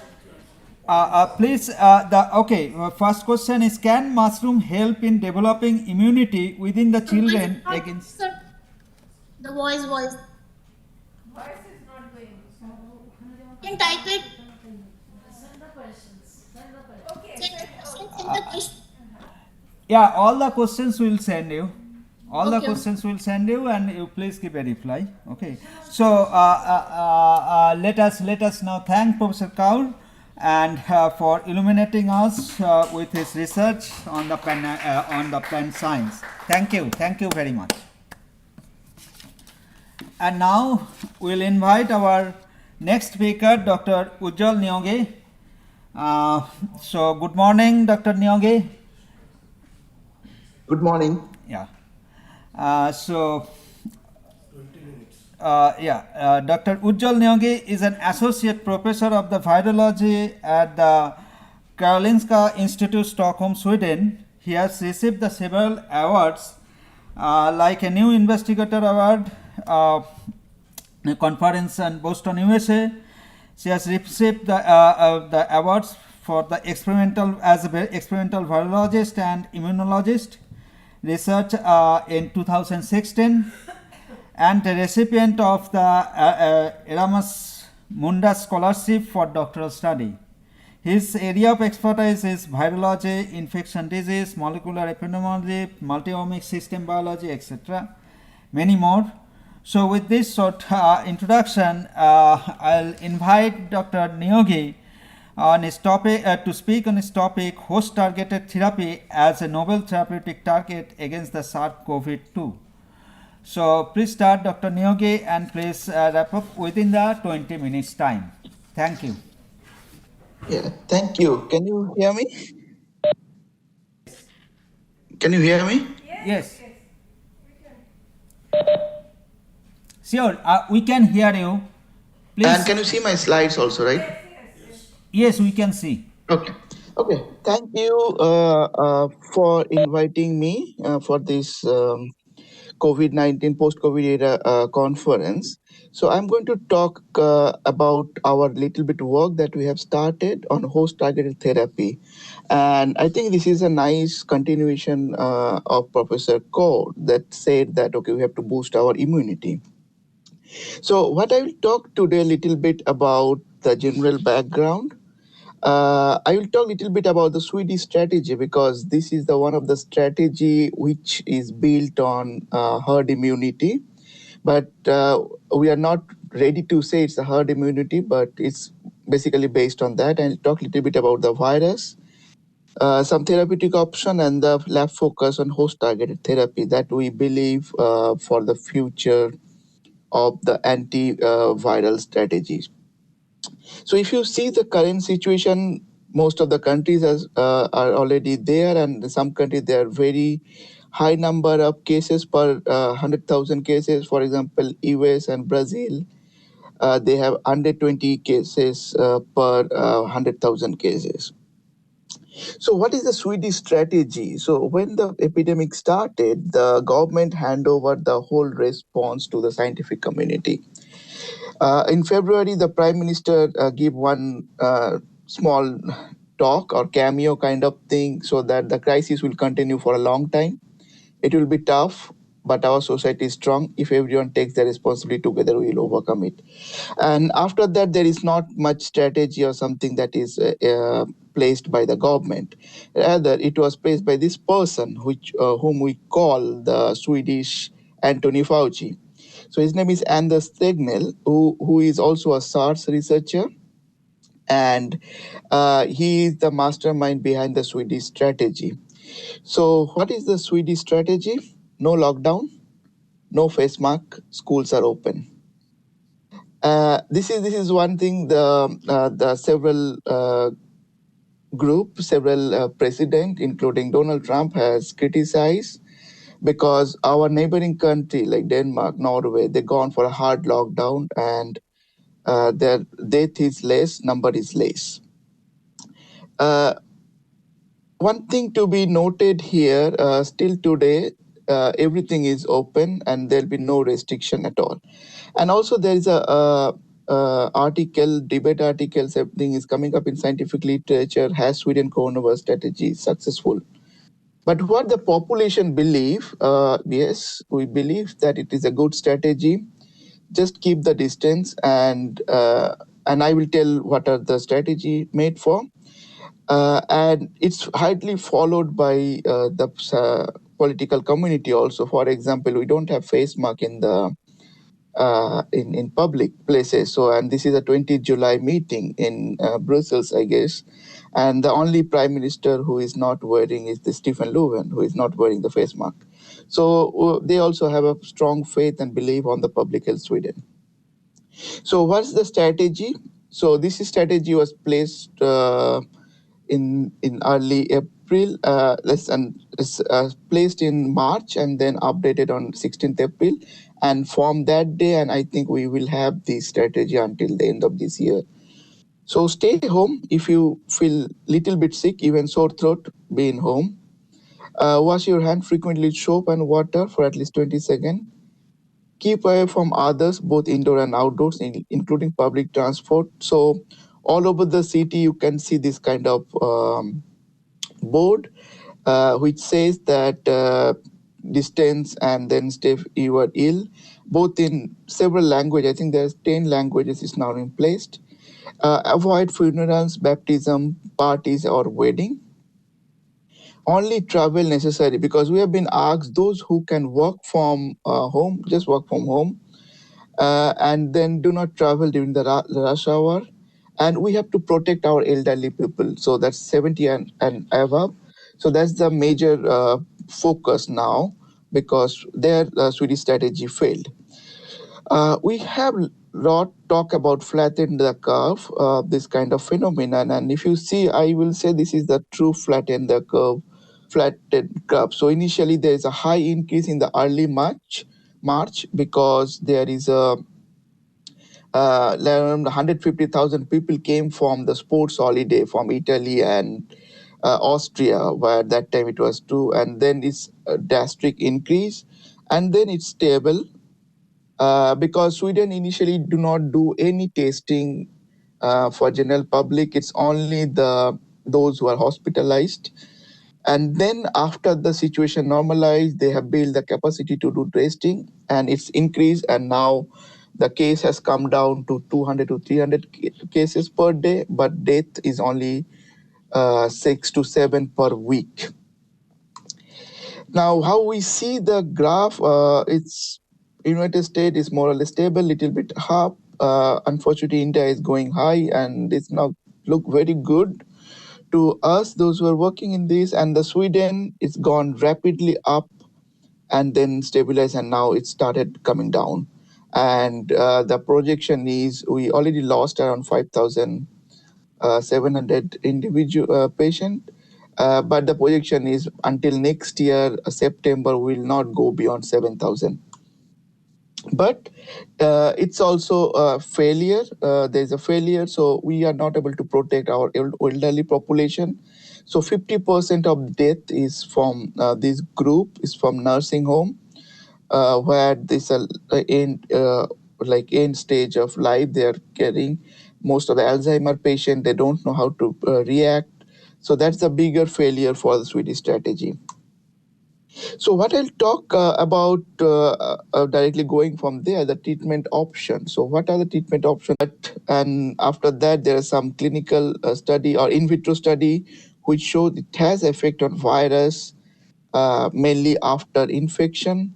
But remdesivir in the clinical trial, remdesivir was not associated with statistically significant clinical benefit or viral shedding. Similar study was also there. It was superior to time to recover in adult, but no effect on viral load of the patient. So, but this drug is now approved, and in our hospital, this has been used, emergency approved, and this has been used, but with very limited number of people only in the clinical trial. Next thing is the hydroxychloroquine or the chloroquine, which was made famous because of some political scenario, and it has been shown that it can block different stages of the virus, and several the in vitro studies show it has effect, and it has effect both pre-entry or post-entry time. But these drugs do not work at all. That we conclude, because we started in our hospital and then stopped within a couple of weeks because there's a more side effect than the benefit. And now the studies are coming out. The hydroxychloroquine do not inhibit infection of human lung cells. It's an in vitro study, and the monkey experiment was not also that good. But this hype has derailed because WHO was confused what to do, either to continue the trial or to stop. So they do pause and start kind of approach, but this does not. This drug do not work at all. The third drug is lopinavir-ritonavir. That is the anti-HIV drug. It was proposed to go bind to the protease and act as a protease inhibitor also in HIV. Same thing. It does not, no benefit was observed in ritonavir beyond the standard care because it was not able to stop the viral spreading. So next category of drug is mainly immune modulator, which we use in our hospital a lot because most of the patients who are going severe critical, they have this cytokine storm. And then there are several drugs which can block the interferon beta, and then there is tocilizumab, sarilumab, and other thing. So I will just talk about these two drugs. These go and bind to IL-6 receptor and block the viral, the production of the cytokines. This drug has been shown to reduce the risk of invasive mechanical ventilator, but some study failed. Our clinic study was successful in terms of it's reduced the time of ventilator, but no viral shedding thing. So this is also a good drug, but all these drugs need important when to start, because if you give this very early, this could have a detrimental effect to the patient. So what we are looking for is a host-targeted therapy, which is a new direction for infectious disease, and actually it's developed for multi-drug resistance tuberculosis. People like 3-4 years ago, we started looking into that. So the aim is to interfere with the host molecule or pathway or network that is required for infection and contribute to disease. Try to block those molecular pathways so that virus or bacteria can't replicate. So what is the mechanism of host-targeted therapy? And I believe this will be the future when any unknown pathogen come, because we are able to successfully implement this one in Crimea, Congo hemorrhagic fever. Now within 2 years of our study, we are in process of vaccine development. And then I will talk about the SARS-CoV-2. So first is modulate the inflammatory pathway pro-inflammatory mediators to dampen the inflammation and inflammation-induced pathology. You might have heard about the bat. They are able to keep the inflammation level low, and that then they can carry the virus as a reservoir. So that is one of the strategy we are looking for. Then enhance host immune response, efficacy and strengthen immune and memory response. Finally, enhance host virucidal mechanism. So these are the three bases of host-targeted therapy. So how we do in our lab? So we mainly go for cohort-based or in vitro model. So in cohort-based, if we got a cohort of patient, we go for different categories, and then we collect blood. We do multi-omic system biology, mainly transcriptomics, metabolomics, and proteomics. And then we also go for in vitro model to infect the different cell lines and organoids. We have a nice system of organoids. We can culture all the organoids in our lab. And then we can go for bioinformatics prediction to find out, okay, which genes, which pathways, and other things are looked. For the SARS-CoV-2, we established this one mainly for HIV and Crimea Congo hemorrhagic fever. To complete this whole process, when the method is established, it takes for us for a couple of weeks to generate the data. And then we go for the mechanistic study. We identify the pathway, and then go for more sophisticated technology and drug targeting those pathways. In the lab, what we are looking now is main focus is retrovirus HIV-1 functional cure. Then we are working with respiratory virus, a panel. This is a new addition to the lab because of the SARS-CoV-2. So SARS-CoV-2, H1N1, and RSV. And we already started last year with the viral hemorrhagic fever. So that is CCHF, Ebola, dengue, and Zika. And so while going to the SARS-CoV-2, what we did the experimental approach. First, we tried to infect different cell lines. So Vero is a monkey cell line, HU7, and then HB is lung cell line. And we with a guess that this is a lung disease. It's like sometime in March, but unfortunately we are not able to infect any lung cell line. Rather, we infect HU7, which is a kidney cell line. Then we go for a time course experiment, 24 hours, 48 hours, 72 hours, without knowing any viral dynamics. Another thing, and we did transcriptomics and we did proteomics by LCMS-MS, and then we did a sophisticated bioinformatics analysis. When we are not, we don't know how the infection efficacy, or we know how to do the how to measure the virus. So we just try each and every experiment. We try to quantify the virus. So what we have observed is the virus SARS-CoV-2 modulated by HIF1 and mTOR pathway, which is a central regulator of the life. And this was also recently observed by another study from Germany. And we use more sophisticated bioinformatics analysis, and we observe the sum of the molecule actually control the overall network. So the central molecules are the major contributor of the other pathway. And when we go for more detailed mathematical observation, we found they are highly linked, this HIF1 signaling and mTOR. We also did a validation in the Western blot and found that, okay, HIF1 is actually downregulated by the virus, and which can also shown by at the RNA level. So it's protein level and RNA level. So we are confirmed that, okay, this pathway is hijacked by the virus. So then based on that, we hypothesized that mTOR pathway drugs can be used as a repurpose. And we used 8 drugs for in vitro study. What we observed that one drug MK2206 has effect significant event the viral replication, but another drug called SAHA is actually highly increased effect. So this what there's open question that is it rational to inhibit the mTOR dependent pathway. I will not say any comment at this moment because we'll come to know soon because there's a 3 large clinical trial going on in US. Finally, in conclusion, no antivirals are effective in reducing the viral load in patient. Remdesivir, hydroxychloroquine, lopinavir, in vitro it all worked, but in patient do not work. Remdesivir does not have any clinical benefit in severe patient, but in shortening the time of recovery in adult hospitalized.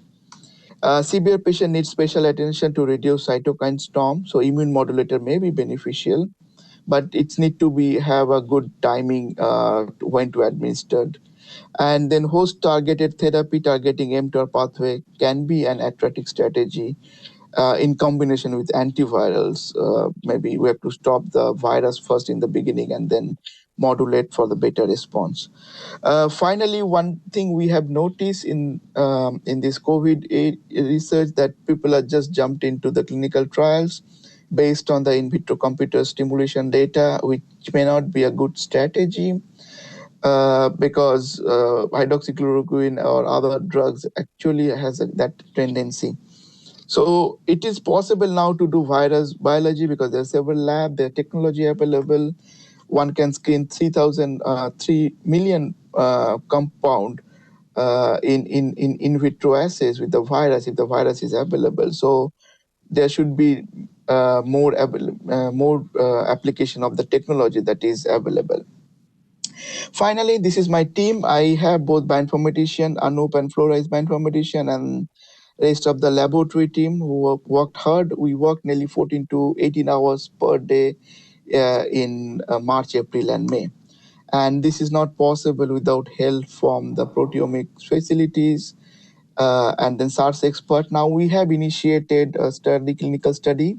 We will follow up patient for a year, those who are on ventilator, to see how, because it has been observed that there's severe damage in the lung. So how they are recovering from this acute phase, and how are they going back to a normal stage. And now, thank you for your attention. I think I'm finished in time. Yeah, Dr. Niyagi. So thank you. Now, obviously, we have several questions. Very important questions. Question that I am asking you from this forum, I get it, that is, when we can expect the vaccine of COVID-19. As a virologist, what is your answer? And so with that, I'll also ask, at Sweden or in your group, in your lab, is any vaccine research is going on for COVID-19? Yeah, so if I say vaccine, maybe 1 year, may not be, because even WHO is not sure whether this vaccine will work. First thing, yes, our department is actually laboratory medicine. So in our department, the department head is working and leading the one of the largest vaccine development. His vaccine is DNA-based vaccine. According to him, it may take 1 year. Before that, it's impossible to use. Whatever they do, it's impossible actually to use. And we may not get a magic vaccine. It may it may affect, it may not affect. So that's the problem. I think vaccine is 1 year from now. What about that? We get the news that Russia is going to introduce a vaccine in market in this month itself. Can you say it's any only comments? For Russia. It may be only for Russia because there is no data available and we don't know what they have done, what is there. But no, these are like maybe some political gimmick, not scientifically. It's impossible to basically launch that kind of vaccine there. Yeah, thank you very much for sharing your information, and we wish best success from your lab. Okay. Thank you. And besides that, we have some couple of questions online. Just I'll read out. What is the exactly MOA of chloroquine? Okay, let it be with. May not be MOI, it's EC50. Okay. It could be EC50. It's very high. I think it's 15 something in vitro assay, in vivo E6 cell line. It didn't actually. It worked only in a Chinese group from the university, Yuan University, from where it worked, but it never worked in our hand. On our hand, only remdesivir showed a very good profile in vitro, like in cell culture assays. So that line of that, your group is involved with the Wuhan group also? Pardon? Yes, we are working with them also. So we are working with because we have found some compound and we send them. We will send them. Actually, we have not sent them yet because I'm filing a patent. So yes, and there is actually called Sweden China. That is like it's Swedish government and Chinese government, and actually tomorrow is the deadline, and I'm applying there on but on host targeted therapy, not antivirals. The next question is, what is the molecular mode of action of the lopanify? It's worked on the protease, CCL Pro of the virus. It was proposed, but it worked also in computer. It go and bind and dock, and it has been. It's maybe. Maybe I'm in an answer is like it can work only in computer, as of now, it didn't work, and it's only worked in Vero E6, the lung cell line. This is actually a mystery of this virus. We tried around 4 lung cell line. We are not able to infect any of them. So is it really a lung disease? This is a puzzling for us. And the lopinavir and this hydroxychloroquine or remdesivir, the initial in vitro experiment was done in monkey kidney cell line, Vero A6, because that is the only cell line that all the lab was able to reproduce the data. But now there's a study from Kalu 3 cell line where it has shown from Germany that the hydroxychloroquine do not had any effect in viral load in lung cell line. So it's puzzling for us also. Okay, with this, let us give a big hand to Dr. Nyogi for illuminating us, and thank you very much. The next session will start at 2:30. So here we will complete these sessions, and the next session will start at the 2:30. Okay, thank you very much.